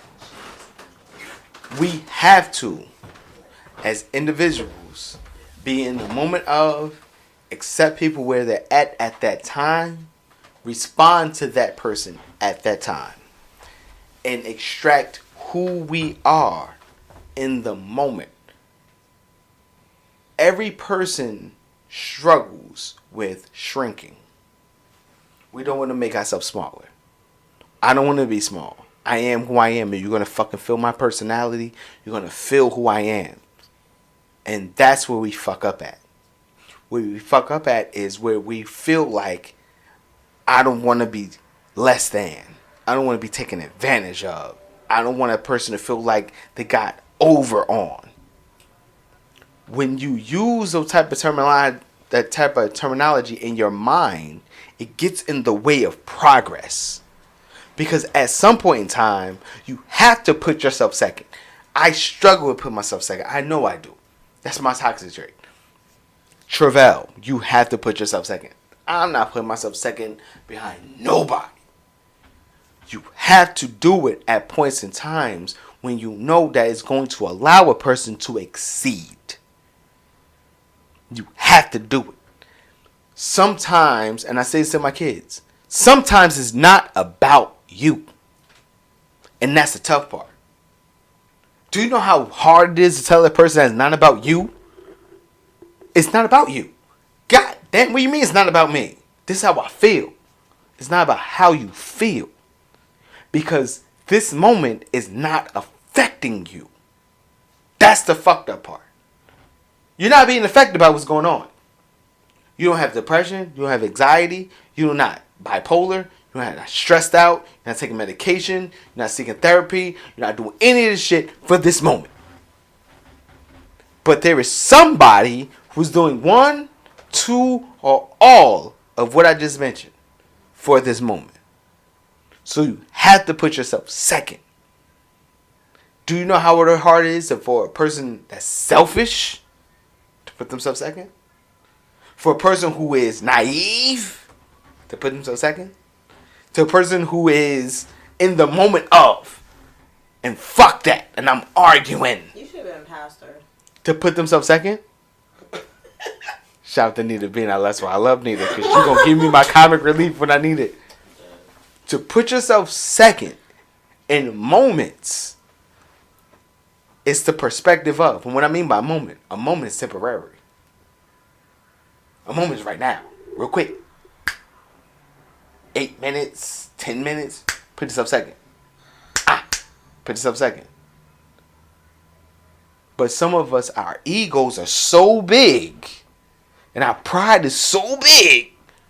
We can't put ourselves seconds for that long. I got a question. Go ahead. No, you're referring to yourself when it comes to you don't want to be put second. Absolutely. Now, I'm going to tell you this as your little cousin. And I'm listening. You put people first all the time. Depending on who you asking. People that you care about, you always... People, listen, from me seeing it, from me, the way I see it, you put your responsibilities and people that you care about, you always put everybody first. Now, as your little cousin looking at you now, you're looking for somebody that's going to accept you the way that you are. Bro. And help you be a better person. I'm a hell demon sometimes. But I don't see it as that way. I feel as if you're just trying to find somebody that's your match, and that's going to help you help groom you into the person you really want to be. And I'm gonna respond to this. You're trying to find your niche. I'm gonna be very honest, because this is where I'm gonna end at, because we got a long show, and this is where I'm gonna end at real quick. This is where I'm gonna end at. I'm gonna look in the camera and I'm gonna say this to people. As a grown man, 36 years old,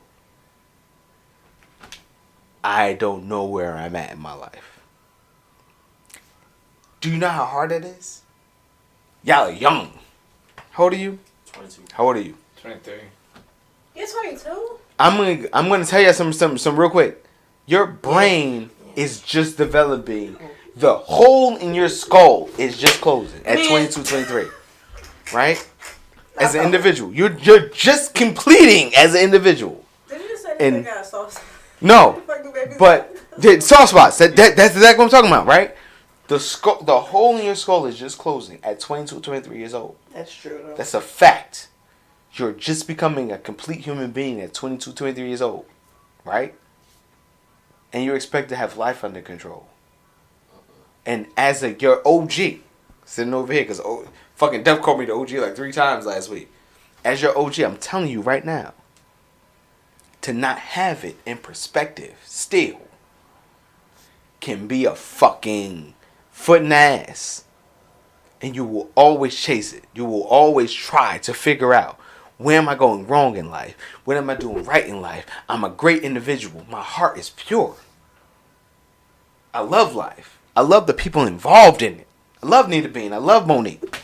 I love Wolf. I love Lil Kurt. I love my kids. I love everything around. And y'all gonna think about that shit. Especially when you get older. You're gonna think, yo, I love my mom. I love my dad. I love my brothers. I love my sisters. I love these people around me. And you're gonna constantly look for completion.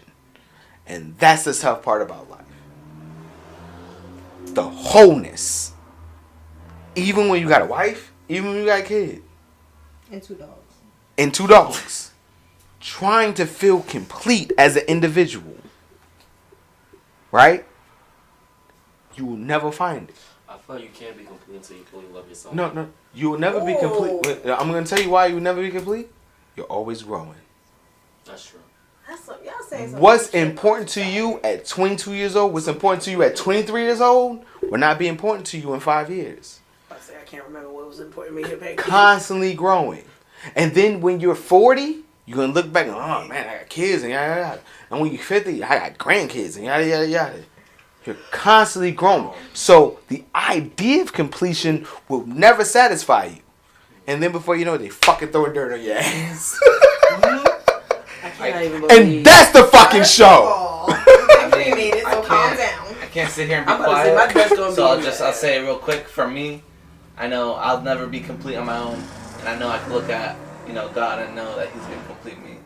And so I just can't keep that to myself. So yeah. I enjoy my time being here. Enjoy it.